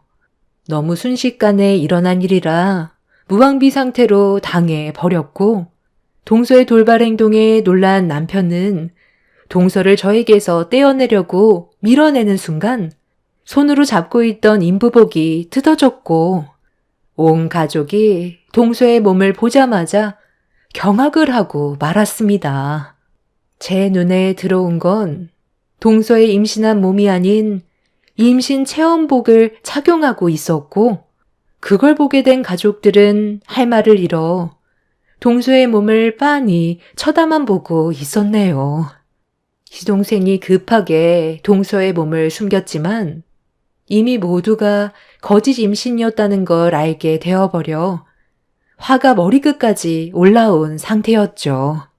동서도 많이 당황했는지 시동생 등 뒤에 숨어서 아무 말도 하지 못하고 있었어요. 그런데 갑자기 화장실로 달려가 또다시 입덧을 하기 시작했고 시모는 그 모습을 보면서 이미 임신이 아닌 거 모두가 알게 됐는데 그만하고 나오라며 가만두지 않겠다고 화를 냈습니다. 동서가 잠시 뒤 화장실에서 나오자마자 시모는 동서의 머리채를 잡아 사정없이 흔들자 시동생이 뜯어 말렸는데 갑자기 동서가 그 자리에서 정신을 잃고 쓰러져 버렸어요. 시모는 그만 연기하라면서 발길질을 했는데 꿈쩍도 하지 않길래 뭔가 문제가 생겼다는 걸 뒤늦게 알게 된 가족들은 서둘러 119에 도움을 요청하게 되었고 그렇게 응급실로 실려가게 된 동서는 입원을 하게 되었습니다. 갑자기 정신을 잃었던 건 숨기려 했던 일들이 드러난 거에 대한 충격 때문인 줄 알았는데 의사는 정밀 검사를 해보는 게 좋을 것 같다며 심각한 얼굴을 하고 있었어요. 뭔가 불길한 느낌이 들긴 했었지만 별일 아니라고 생각할 수밖에 없었죠. 동서가 임신인 걸 속이고 그동안 연기를 하면서 가족들을 부린 거 외에는 딱히 문제가 보였던 적은 단 한 번도 없었거든요. 시동생은 이 사실을 전부 알고 있으면서도 시댁에서 손가락 하나 까딱하고 싶지 않다는 말에 묵묵히 지켜만 보고 있던 게 다였다며 딱히 몸에 문제가 있는 걸 발견한 건 없었다고 했는데 정밀 검사 결과가 나오는 순간 가족 모두 경악을 할 수밖에 없었습니다. 동서가 지금까지 입덧을 했던 건 위암 때문이었고 이미 이기가 지나가는 시점이었어요. 이 사실을 알게 된 가족들 모두 눈앞에 보이는 현실을 믿을 수가 없어 동서를 한심하게 쳐다볼 수밖에 없었습니다. 그러니까 마음을 곱게 써야지. 괜히 깨부려서 이게 지금 무슨 상황이니? 이런 연기를 하지 않았다면 네가 위암이라는 걸 바로 알았을 거 아니야? 어머님, 죄송해요. 저도 이럴 생각까지는 없었는데 입던 연기를 하다 보니 저도 모르게 상상 임신이 된 것처럼 몸에 조금씩 변화가 와서 그냥 그러려니 했던 거였어요. 제 몸에 암이 생겼는지는 꿈에도 몰랐었다고요. 저는 아이 가지는 게 두려워서 나중에 입양할 생각을 가지고 있어서 잘만 숨기면 걸리지 않을 줄 알았는데 생각이 짧았던 것 같아요. 용서해 주세요. 앞으로 정말 잘할게요. 어머님이랑 형님 도움 없이 제가 어떻게 살아갈 수 있겠어요? 시모는 시동생에게 당장 갈라서라며 병실 밖으로 나갔고 저희도 그 모습을 더 이상 보고 싶지 않아 시모를 뒤따라 나왔습니다. 하지만 시부와 시동생은 동서를 한 번만 봐달라며 설득을 시키고 있었으나 이미 상처를 너무 많이 받았던 터라 마음이 열릴 것 같지는 않았습니다. 이번 달 말에 동서는 수술 계획이 잡혀 있어요. 그 전에 저희와 다시 좋은 관계를 만들어 가고 싶어 하지만 이미 가족들을 어떻게 생각하고 있는지 전부 다 알았기 때문에 아직까지 얼굴 한번 안 보고 있습니다. 뒤늦게 자신의 행동에 대해 후회를 한 시모는 저와 다시 좋은 관계로 풀어나가려 했지만 제 얼굴에 손을 올리려 했던 건 절대로 용서할 수가 없을 것 같습니다. 저희 가족은 예정대로 이사를 진행할 거고 이번 일을 통해 가족과의 연을 아예 끊어낼 생각입니다. 저희 가족만 보며 사는 게 행복을 유지할 수 있는 유일한 방법인 것 같네요. 암이라고 도와달라며 손을 내미는 동서도 자신의 이기적인 모습을 되돌아봤으면 좋겠어요. 세상 떠날 날이 돼야 깨닫게 될 것 같긴 하지만 자신의 업보겠죠. 인생살이 정말 쉽지 않네요. 제 사연 들어주신 분들 감사합니다. 안녕하세요. 저는 40대 후반의 여자입니다. 제 이야기도 남들 못지않은 사연이라고 생각해서 이야기를 써봅니다. 어렸을 때부터 부유하지 않은 환경에서 자랐어요. 그래서 고등학교도 인문계열보다는 상고를 진학했죠. 아무래도 학교를 졸업하고 바로 취업을 했어야 했기 때문이에요. 저에겐 언니가 한 명 있었는데 남들보다 총명하고 똑똑했기 때문에 언니는 당연하게 대학을 진학하여 부모님의 지원을 받았고 저는 상고를 졸업하여 대기업 생산직으로 입사를 하게 되었습니다. 그래도 소희는 상고에서도 성적도 우수하니까 LG 생산직은 문제 없을 거야. 전교 3등까지 뽑아가거든. 어때? 아, 저야 너무 좋죠. 안 그래도 졸업하고 바로 취직하고 싶었는데 대기업이면 더 좋아요. 전 돈을 빨리 벌고 싶거든요. 아, 그래. 그래도 학교 다닐 때도 모범적이었으니까 선생님은 너의 앞날을 응원할게. 넌 뭐든 잘할 수 있을 거야. 전 그렇게 생산직을 하다가 시기 좋게 좋은 사람들을 만나 재밌게 일했어요. 저에겐 고졸 출신 생산직이란 꼬리표가 계속해서 따라 붙었지만 개의치 않았죠. 제가 제 일에 떳떳하면 되니까요. 부모님도 제가 일을 시작하니 조금 더 안정이 되었죠. 하지만 부모님에게 섭섭하다거나 나도 대학을 가고 싶은데 라는 생각은 없었어요.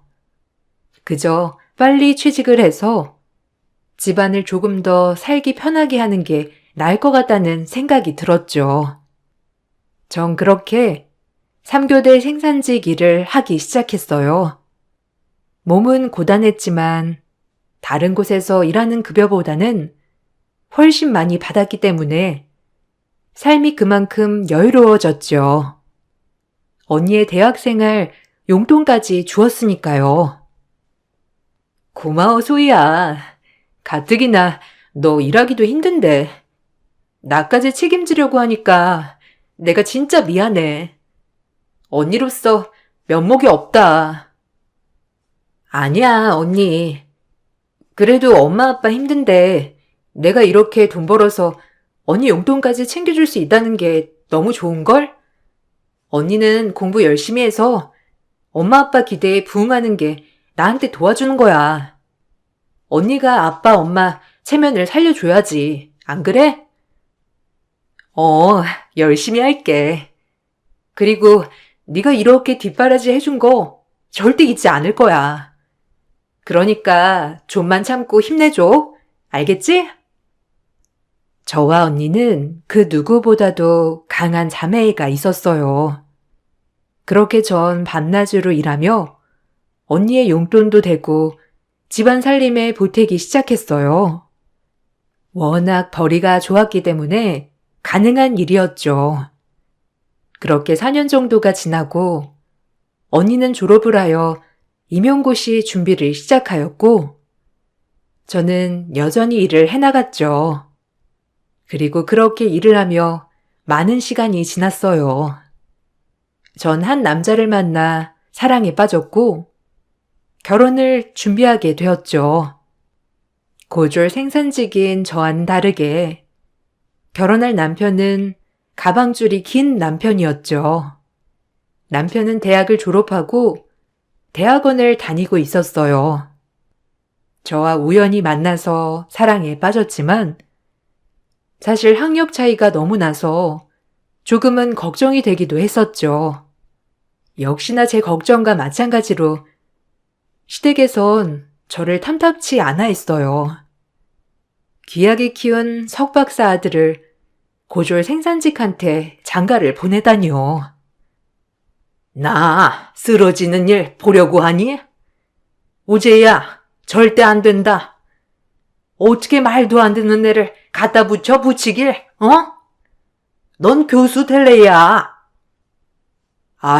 착하다니까요. 그리고 무엇보다 성실하게 자기 일 열심히 하는 친구예요. 엄마가 허락해 주세요. 아직 전 교수 된 것도 아니고 저도 대학원생인데 지금 이 여자 놓치면 후회할 것 같아서 그래요. 그러니까 허락 좀 해줘요. 우리 집도 형편이 그렇게 좋은 것도 아니잖아요. 그러니까 더더욱 안 되지. 교수만 되면 내노라 하는 집 여식들이 줄을 설 텐데 고작 공순이랑 결혼을 한다고 해? 내가 널 어떻게 키웠는데 그러니? 아무튼 절대 안 되겠는. 너 진짜 엄마 말 안 들으면 후회한다니까. 왜 네 앞니를 꼴려 그래? 전 소희랑 결혼할 거예요. 무조건. 소희 진짜 착하고 좋은 애요. 어른 공경할 줄도 알고. 다음에 인사시켜 드릴게요. 그래도 그렇지. 어떻게 저런 공순이랑 돈 많이 번다고 다가 아니야. 네가 지금 돈에 급해서 그런 것 같은데, 어? 그런 것도 있지만 그래도 저도 안정감을 찾아야 공부에 집중하죠. 엄마가 그러니까 제 얘기 들어주세요. 네? 그렇게 남편의 막무가내 결혼 진행으로 시어머니는 반대하셨지만 자식 이기는 부모는 없다고 했죠. 결국 시어머니는 절 허락해 주셨어요. 결혼을 준비하면서 저에게 원하는 예단 목록이 굉장히 많았습니다. 어머님은 교수 남편 얻으려면 이 정도는 기본으로 해야 한다고 딱 잘라서 말씀을 하셨어요. 자존심이 상했었지만 결혼 전 얼굴을 붉히지 말자라고 생각했어요. 우리 우재한테 얘기는 들었지? 우리 우재는 곧 교수 될 애야. 네가 결혼을 한다면 네 주제에 교수 사모님이 될 텐데 이 정도 예단은 기본 아니니? 이건 다 준비해 왔으면 좋겠다. 그리고 결혼하면 우리 집으로 들어와서 살도록 하고. 네, 예단은 천천히 준비해 볼게요. 어머님 마음에 드셨으면 좋겠네요. 그리고 제가 마음에 안 드신다는 것도 알아요. 제가 어머님 마음에 들게 더 노력해 볼 테니까 어머님도 저에게 조금의 여지라도 남겨주세요. 제가 바라는 건 그것뿐이에요. 시어머니는 제 말에 코웃음을 쳤고 됐다는 듯이 자리에서 일어났죠. 전 씁쓸했지만 제가 겪어야 할 난간이라고 생각했어요.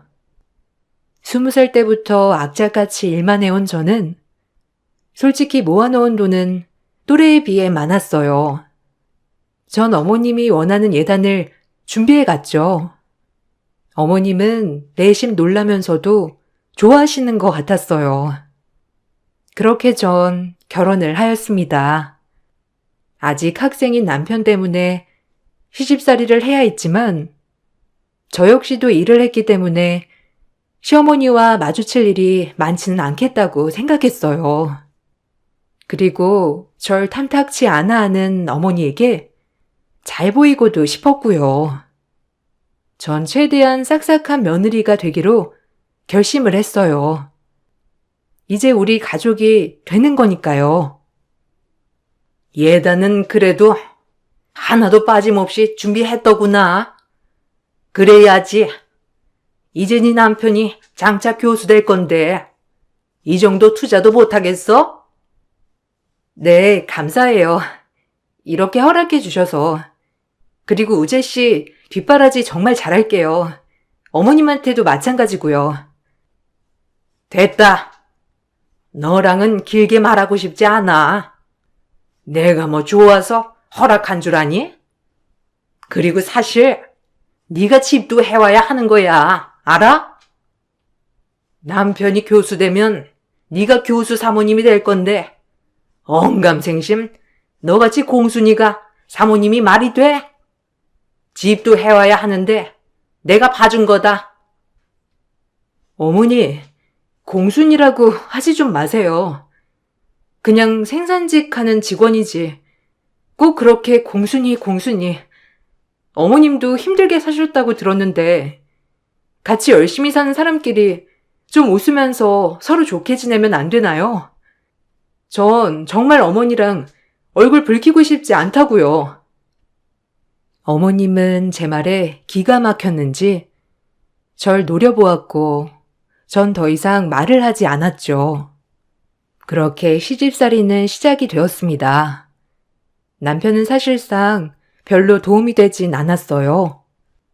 결혼 전엔 모든 걸 다 해줄 것처럼 그러더니 막상 결혼을 하고 나니 시들시들해졌죠. 오늘은 어머님이 나보고 일 갔다 오자마자 이불 빨래를 다 해놓으라 하신 거야. 나 진짜 너무 힘들었어. 빨래 저거 다 하고 저녁 차리고 자기는 맨날 공부한다고 늦게 들어오고 내가 결혼을 한 건지 식모로 들어온 건지 모르겠어. 내일은 일찍 들어오면 안 돼? 그게 쉽냐? 교수는 쉽게 되냐고. 나도 논문 쓰고 교수님 시중 들고 이래저래 할 게 많아. 그리고 하나밖에 없는 엄마 모시는 게 뭐가 그렇게 어렵냐? 엄마가 좀 까탈스러운 건 있어도 그래도 나 이렇게 키워주신 분인데 그냥 네가 좀 참아. 며느리잖아. 뭐? 아니, 내가 어머님한테 뭐라고 하는 게 아니라 자기가 좀 일찍 들어와서 나 좀 도와달라는 거지. 나도 힘들어서 그래. 네가 대학원을 안 다녀봐서 그래. 뭘 아는 게 있어야지. 아휴. 이래서 엄마가 결혼을 그렇게 말렸는데 누구 탓을 하냐? 내 탓이지. 지금 결혼을 후회하기라도 한다는 거야? 자기 하나 믿고 여기까지 왔는데 나야말로 진짜 내 발등을 찍었어. 그렇게 남편과는 싸움이 잦아졌어요. 결혼하고 제 마음이 제일 힘들었죠. 내 마음을 알아주지 않는 남편, 그리고 매일을 무시하는 시어머니에게 늘 치여 살았어요. 그렇게 지친 하루하루를 살아가고 있을 때 같이 일하는 친한 언니가 저에게 봉사활동을 해보자고 권유하더라고요. 전 마음을 다스리기 위해서 봉사활동을 시작했어요. 원래도 남을 돕는 걸 좋아하기도 했었고, 저에게도 새로운 전환점이 필요했죠. 그렇게 양로원이나 보육원, 그리고 요양병원으로 봉사를 나가기 시작했어요. 저보다 더 취약계층을 보다 보니 난 지금 참 행복한 거구나 라고 생각이 들기도 하면서 많은 생각이 들기도 하더라고요. 그래서 꾸준히 봉사활동을 하였습니다. 전 그렇게 하루하루 일과 봉사활동을 병행하며 살아갔죠. 그러다 양로원에서 알게 된 한 할머니와 친해지게 되었어요. 절 손녀처럼 무척이나 예뻐하시는 분이었죠. 저 역시도 할머니가 없었기 때문에 잘 따랐고요. 아유, 참 젊은 처자가 이렇게 씩씩하게 살아가기 쉽지 않을 텐데. 누구 집 딸인지 참 예쁘다. 그런 말 많이 듣지? 아니에요. 할머니가 예뻐해 주시는 거죠, 뭐. 봉사활동하면 마음도 뿌듯해지고 바쁘게 살아가면 좋잖아요. 사지 멀쩡한데. 그러게. 생각이 아주 똑바로 박혔네. 요즘 것들은 귀찮은 게 뭐가 그리 많은지. 그럼 평일엔 매일 일 나가는 거야? 네. 평일엔 출근하고 토요일에 봉사활동, 그리고 일요일은 그냥 쉬는 날이에요. 할머니 가족들은 일요일에만 오시는 거예요? 아니, 평일에도 오고 일요일에도 오고. 우리 며느리랑 아들이 나를 끔찍이 생각하거든. 이 쭉 늙으니 뭐가 이쁘다고. 할머니가 왜 죽 늙은이에요? 이렇게 정정하신데. 저 다음 주 토요일에 또 올게요. 할머니 그때까지 식사 잘 하시고 계세요. 전 그렇게 봉사와 일을 번갈아 가며 했었죠. 남편은 매일 늦은 밤 퇴근해 주말이면 바쁘다고 나가버리고 늘 갑갑했거든요. 하지만 남편과 저는 점점 멀어지기 시작했어요. 뭔가 외로운 마음도 들었고 내 생은 정말 글렀나 싶을 정도로 슬프기도 했죠. 그래도 막상 교수가 되면 다시 예전의 남편으로 돌아올 거란 기대도 있었어요. 지금은 논문에 교수 준비에 이것저것 바쁜 남편, 내가 조금만 더 이해하자라는 생각을 가지고 참는 날도 굉장히 많아지기 시작했죠. 밤새 얼굴도 못 보는 남편 대신 저에게 오는 건 시어머니의 잔소리뿐이었지만 그래도 참아야지라고만 생각했습니다. 시간이 지나면 나아질 거라는 생각을 하면서요. 너는 주말마다 어딜 그렇게 다니니? 그렇게 밖에서만 놔두니까 우제도 마음을 못 잡지. 저게 부부야 뭐야? 아휴. 봉사활동한다고 말씀드렸잖아요. 그래도 제 할 일 하고 다니니까 어머님도 뭐라고 하지 마세요. 식사 차려놨으니까 챙겨 드시고요. 설거지는 그냥 담가두시면 제가 와서 할게요. 오늘 우재씨도 늦는다고 했으니 기다리지 마세요. 너 일은 다른 거 안 구하니?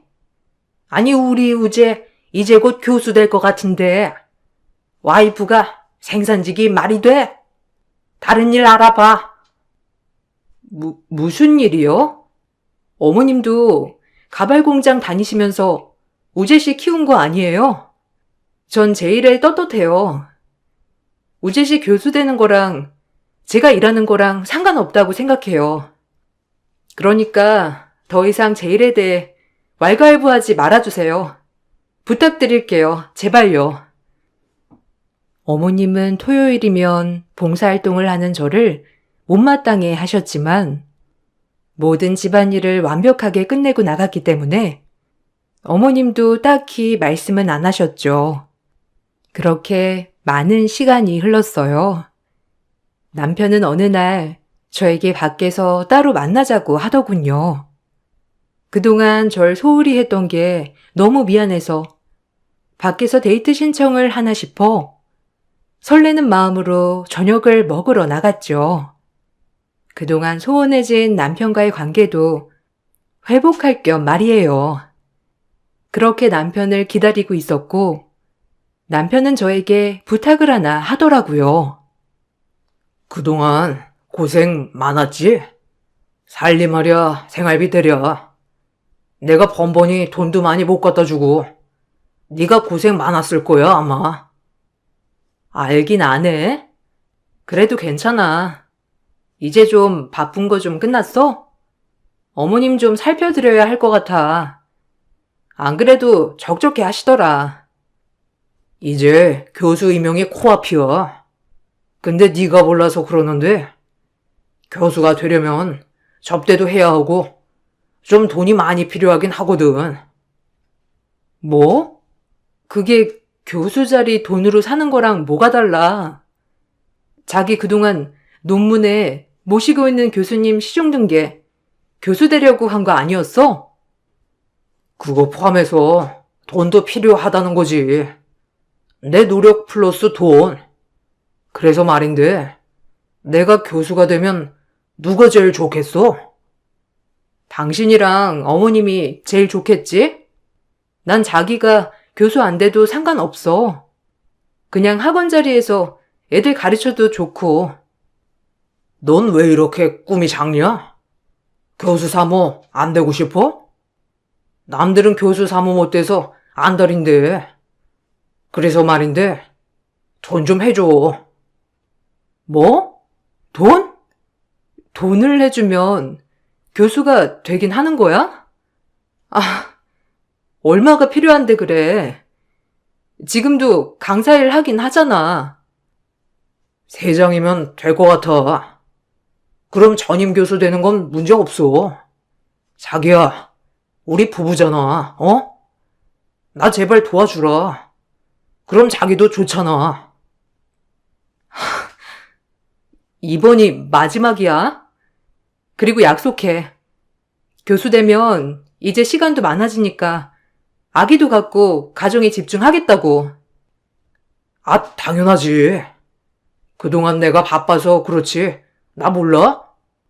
연애할 때 너한테 얼마나 잘했는데 알잖아. 나만 믿어. 고마워 자기야. 남편의 부탁에 어쩔 수 없이 제가 안 쓰고 아끼고 한 푼 두 푼 모은 3억이란 돈을 남편에게 전달해 주었어요. 남편과 시어머니는 그날만은 저를 아내와 며느리로 대우를 해주었네요. 처음으로 그렇게 대접을 받아봐서 조금 당황스러웠지만 나쁘진 않았죠. 3억의 효과는 대단했습니다. 저에겐 전 재산이었지만 가족을 돕는다는 마음에 나쁘진 않았죠. 어렸을 때부터 언니도 뒷바라지했고 집안일도 도왔던 저로서는 이런 게 익숙했거든요. 그리고 존중받는 느낌이 들어 그 기분도 역시 좋았고요. 참 사랑에 목말랐었어요. 아이고, 우리 며느리. 드디어 우리 며느리 덕을 보는구나. 우리 아들이 전임 교수 되면 이게 다 며느리 덕분이다. 그러니까 자기 덕분이야. 내가 교수 되는 거는. 진짜 고마워. 나 밀어주는 교수님이 얼마나 좋아하시던지. 이번 전임은 나는 당상이야. 내가 결혼 한번 잘했지. 엄마, 내가 뭘 했어요? 저 결혼 잘했죠? 여보, 진짜 고마워. 자기 아니었으면 큰일 났을 거야. 고마워. 어머님도요. 처음으로 이렇게 대접받는 기분이네요. 그래도 자기 이제 전임되면 시간은 조금 생기는 거지? 우리 이제 아이도 갖고 진짜 좀 부부처럼 지내보자. 맨날 자기는 연구실에 박혀있고 나는 일만 하고 안 그래? 아이는 아직 일러. 이제 신혼생활이다 생각하고 즐기렴. 아이는 천천히 가져도 되잖니. 축하해요, 우리 교수 아드님. 처음으로 저런 대접을 받아본 전 얼떨떨했지만 정말 좋더라고요. 이제서야 가족의 일원이 된 것 같기도 하고 그래서 돈이 아깝지 않았습니다. 어차피 가족이 우선이니까요. 남편은 그렇게 전임 교수가 되었고 전 교수의 와이프가 되었어요. 이 행복도 잠시였고 역시 시어머니는 저를 무시하기 시작하였고 남편도 마찬가지였죠. 그리고 매번 늦는 날도 잦아졌어요. 교수 되면 시간 좀 많을 거라며 어떻게 이렇게 매번 늦어? 교수 되기 전보다 더 바쁜 것 같아. 심한 거 아니야? 외박도 하고. 아이, 네가 몰라서 그런다니까. 너 자꾸 그렇게 무식한 거 티낼래? 그냥 교수 삼으면 얌전히 집에서 살림이나 해. 뭐? 무식? 사람은 고쳐 쓰는 거 아니라던데. 진짜 너무하다. 어떻게 그럴 수가 있어? 우리 아이는 어떡하고? 아이고, 시끄러워. 집에서 새는 바가지 밖에서도 샌다고. 너 남편한테 말버릇이 그게 뭐니? 이래서 수준이 맞아야 한다니까. 아이를 갖기로 했지만 남편은 차일피일 미뤘어요. 꼭 아기를 갖기 싫어하는 사람처럼요. 전 역시나 혼자였죠. 제가 남편한테 뭐라고 하려고만 하면 시어머니는 저를 막아섰고 전 철저히 혼자였어요. 그러면 그럴수록 아무데도 의지할 데가 없어 봉사활동만 꾸준히 하였죠. 제 마음이 편해지는 곳이기도 했어요.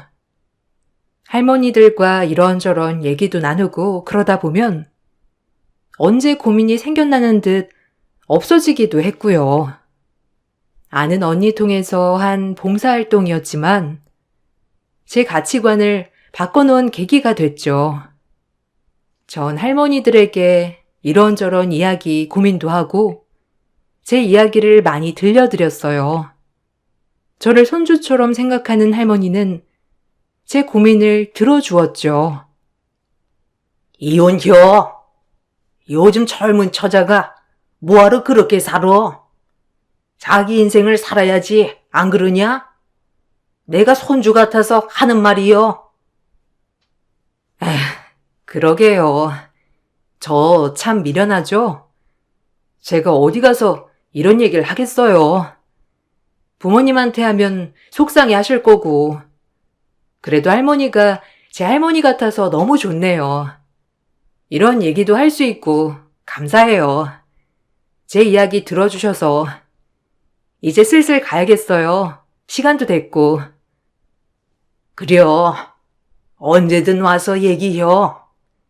이 할머니 심심할까봐 말동무도 해주고 맨날 올 때마다 화과자도 사오고 고맙다잉. 제 베스트 프렌즈나 마찬가지였어요. 그렇게 봉사활동을 마치고 집으로 돌아왔는데 시어머니 방에서 남편과 둘이서 속닥속닥 하고 있더라고요. 무슨 얘기를 하나 싶어 제가 들이닥치니 남편은 화들짝 놀라며 저에게 무언가를 숨기는 것 같았습니다. 언제 왔어? 깜짝이야. 인기척 좀 해라. 집에서 퍼질러 놓으니까 이제 밖으로 싸돌아다니냐? 좀 기척 좀 해. 소름 돋게. 아니, 오늘은 일찍 왔네? 근데 무슨 그렇게 비밀스러운 얘기를 하길래 조용히 속닥속닥이야? 어머님, 저 왔어요. 밥이나 차려라. 고양이처럼 우리 얘기를 그렇게 엿듣고 있어? 아휴, 하여튼 너는 정이 참 안 간다. 밥 차려 얼른. 정 그렇게 밥을 차렸고 남편과 시어머니의 이야기가 궁금했어요. 하지만 그 속닥속닥의 이유를 곧 알 수 있게 되었죠. 남편은 며칠이 지나고 저에게 이혼을 요구했습니다. 전 갑자기 이혼을 요구하니 너무 황당했고요. 기가 막힐 노릇이었죠. 이혼하자니까. 너한테 마음 없어. 알았잖아 원래. 우리 더 이상 부부로 왜 사는 거냐? 이제 너도 편하게 살아. 갑자기? 뭐 잘못 먹었니? 이제 교수 됐다고 나는 필요도 없어졌다 이거야? 이혼 못해. 내가 왜 이혼을 해야 하는데? 네가 준 3억 다시 돌려줄게. 그니까 이혼하자니까. 서로 인생 살자. 우리 잘 안 맞았잖아. 각자의 길 가자고, 어? 그래, 이혼해라. 나도 이제 네 꼴 보기 싫어. 그 답답한 얼굴을 하고서는 우리 교수님 좀 놔줘. 너랑 급이 안 맞잖니? 이제 교수 됐다 이건가요? 이제 새 장가 가려고? 그래서? 나 실컷 이용해놓고 두모자가 지금 나보고 물러나 달라고? 전 어이가 없어 그동안 참아왔던 눈물이 주룩주룩 흘렀어요. 이제서야 행복해지나 했더니 어떻게 저한테 뻔뻔하게 이혼을 요구하다니요. 전 이대로 있을 수만은 없었어요. 전 남편의 뒤를 밟기 시작했죠. 도대체 뭐하고 다니는지 그의 출근부터 퇴근까지를 감시한 결과 놀라웠어요. 이미 만나는 여자는 있었고 그 여자와 얼마나 깨가 볶던지 전 기가 막혔죠. 이미 보통 사이는 아닌 것 같더라고요. 전 핸드폰으로 남편 사진을 찍어댔고 집으로 와 남편에게 핸드폰을 집어 던졌어요. 남편은 더 뻔뻔하게 나오더군요.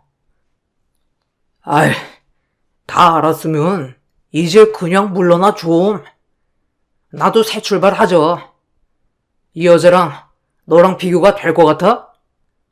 이제 숨길 것도 없어. 이혼해 그냥. 아니, 난 절대 못해. 네가 어떻게 나한테 그럴 수가 있어? 뭐? 3억 준다고? 이제 교수 되니까 그 돈은 우습다 이거야? 그 돈 없어서 쩔쩔매며 어머님이랑 나한테 빌빌대던 게 이제는 3억 줄 테니 조용히 물러나라. 미안한데 절대 못 물러나. 내가 이래서 네가 싫다는 거야. 낄 때 끼고 빠질 때 빠져야지. 이제 내 인생에서 빠져달라고. 솔직히 너랑 어울리기나 하냐? 그래, 마음대로 생각해. 나 그동안이 억울해서라도 이혼 못해. 나 이 집 시집 와서 죽어라 집안일만 했는데 이제 와서? 전 남편에게 절대 이혼을 해주지 않겠다고 선포했어요. 그리고 눈물을 집어 삼켰죠. 독해져야 했으니까요. 시어머니는 그런 저를 볼 때마다 욕을 하셨고, 전 그런 말들을 개의치 않아 하고 다 무시해버렸죠. 남편도 시간이 지나면 돌아올 거라고 생각했고요. 아유, 독한 것. 내 방이나 치워. 네가 언제까지 이혼 안 해주나 봐라. 넌 이혼하게 되어 있어. 알겠냐? 아유, 독종. 과연 그럴까요? 절대 이혼 못 해주니까 그리 아세요. 한번 끝까지 가보자고요. 누가 이기나. 전 절대 못 물러나니까. 그렇게 전 악착같이 견뎠습니다. 그리고 집안을 구석구석 치우면서 이악 물고 버티고 있었는데 시어머니 방에서 청첩장 같은 게 나오더라고요. 그 청첩장에 찍힌 건 김우재, 서효린 언약식 이렇게 되어 있었고요. 이미 언약식까지 준비한 모습을 보니 허탈하면서 절망스럽더라고요. 전 이대로 끝낼 수 없어 언약식 날짜를 잘 기억하고 있었죠. 그리고 그 언약식에 나타나기로 마음을 먹었어요. 하루가 어떻게 흐르는지도 모른 채 언약식 날짜가 되었고 전 그렇게 언약식에 나타났죠. 자, 오늘 김우재 군과 서효린 양의 언약식을 거행하도록 하겠습니다. 양가 가족들은 일어나서 축배를 들어주세요. 그 모습을 보고 있자니 마음이 덜컥 내려앉더라고요. 남편의 처음 보는 행복한 모습, 정말 저랑은 결혼을 왜 한 것일까요? 사회자의 소개 인사가 끝이 나고 사회자는 뒤이어 말을 했습니다. 이제 남편이 저에게 이혼을 말한 이유가 확실해졌죠. 우리 대명대학교 총장님의 하나뿐인 따님 서유림 양이 오늘을 위해 축하 인사를 준비했다고 합니다. 자, 박수 주세요. 그 여자는 남편이 교수로 재직하고 있는 대학교의 총장 딸이었어요. 그래서 그 3억을 줄 테니 나가 떨어지라고 한 것이죠. 어머님은 얼마나 좋으신지 한참을 덩실덩실 춤을 추며 웃으시더라고요. 그 모습을 보니 마음이 무너지고 덜컹 주저앉고 말았죠. 그렇게 망연자실 언약식을 문 밖에서 지켜보다가 제가 확하니 주저앉아 있는데 누군가 저를 나지막히 불렀습니다. 놀라웠죠. 얘야. 아니, 여기는 어쩐 일이야? 요새통 봉사활동 오지도 않고 우리 손녀랑은 아는 사이인 거야? 축하해 주러 왔어? 할머니, 여긴 어쩐 일이세요? 제 남편이 다른 여자랑 지금 언약식을 하고 있어요. 저거 좀 보세요. 저기 저렇게 환히 웃고 있는 게 제 남편이에요. 할머니, 저 이제 어떡해요? 남편이 이혼하자는데 저 어떻게 살면 좋겠어요? 네? 뭐야? 우리 손녀딸이랑 약혼하는 저 남자가 네 남편 그 후레 자식이라고? 아, 기가 막혀. 아니, 내 손녀야, 저 여자애가. 네? 어떻게 그런 우연이... 아니, 그럼 할머니도 제 남편 봤던 적은 있겠네요? 기가 막혀. 어떻게 이런 일이... 낯짝이 음흉하다 했더니 그동안 네가 그렇게 힘들어하고 슬퍼했던 게 저 자식 때문이었냐? 내가 그놈 면상 한번 보면 욕 한 바가지 해주려고 했더니 아주 오늘 날 제대로 잡았다. 저 나쁜 놈이 감히 여자들을 망치려 들어? 아휴, 가만두나 봐라. 할머니의 말은 놀라웠어요.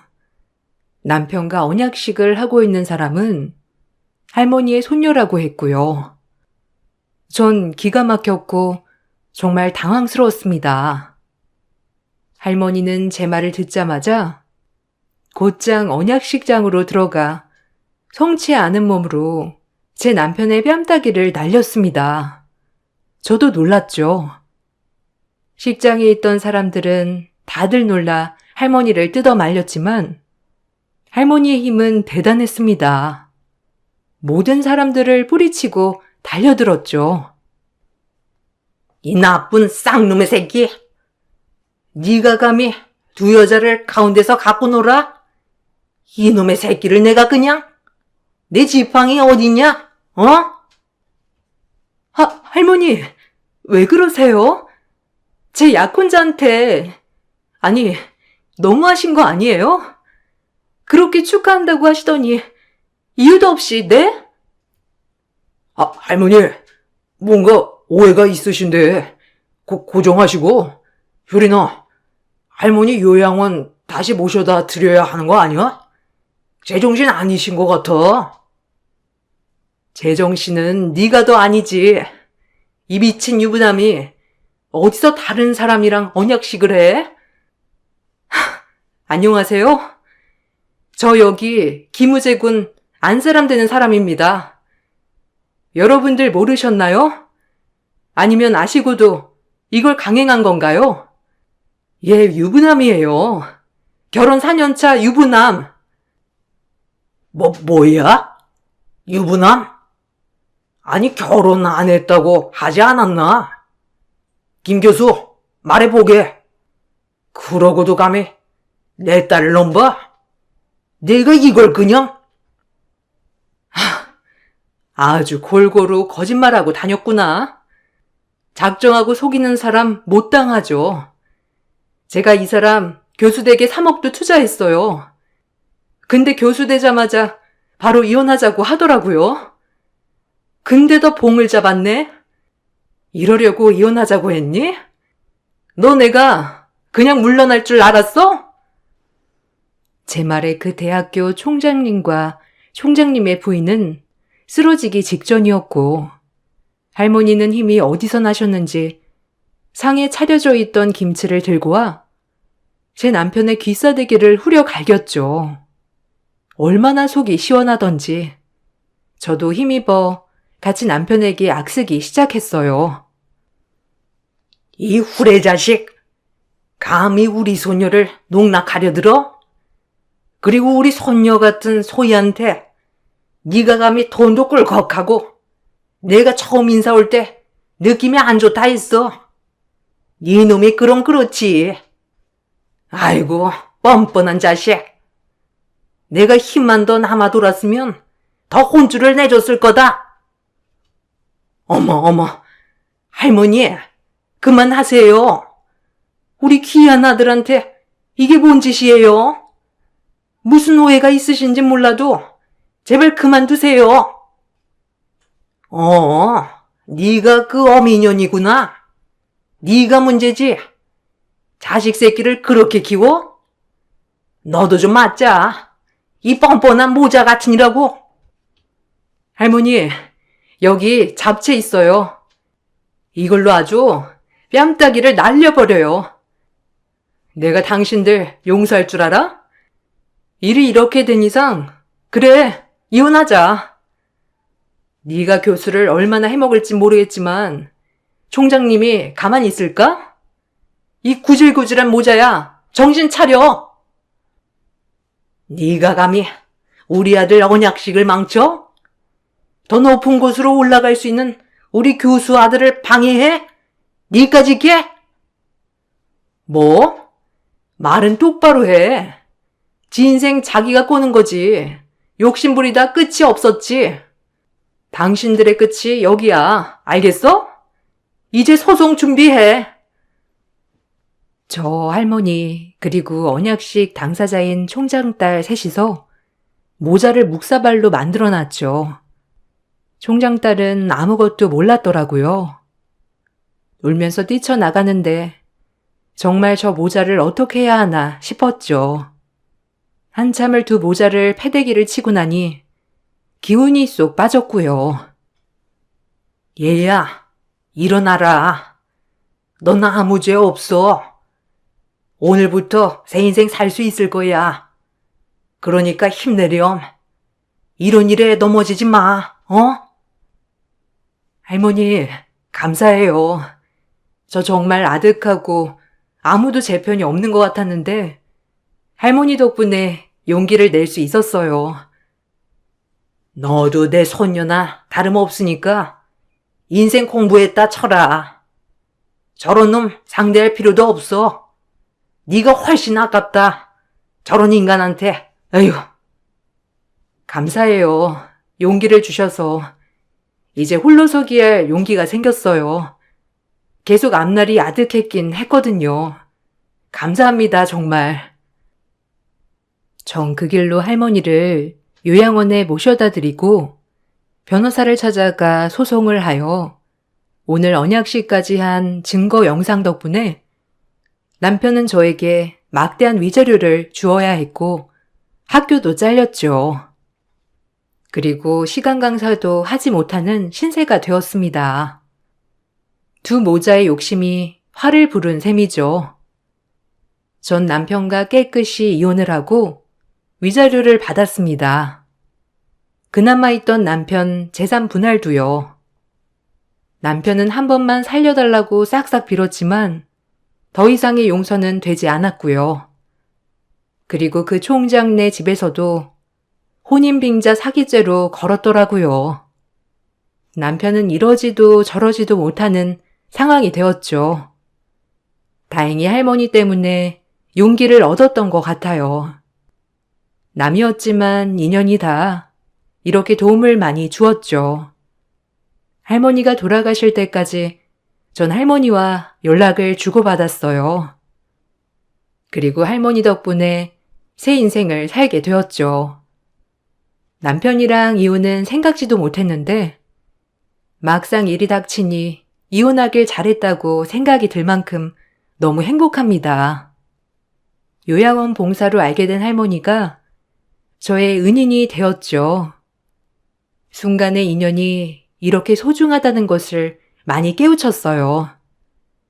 여러분들도 지나가는 인연이라도 꼭 소중히 대하시길 바랄게요. 제 글 읽어주셔서 감사합니다.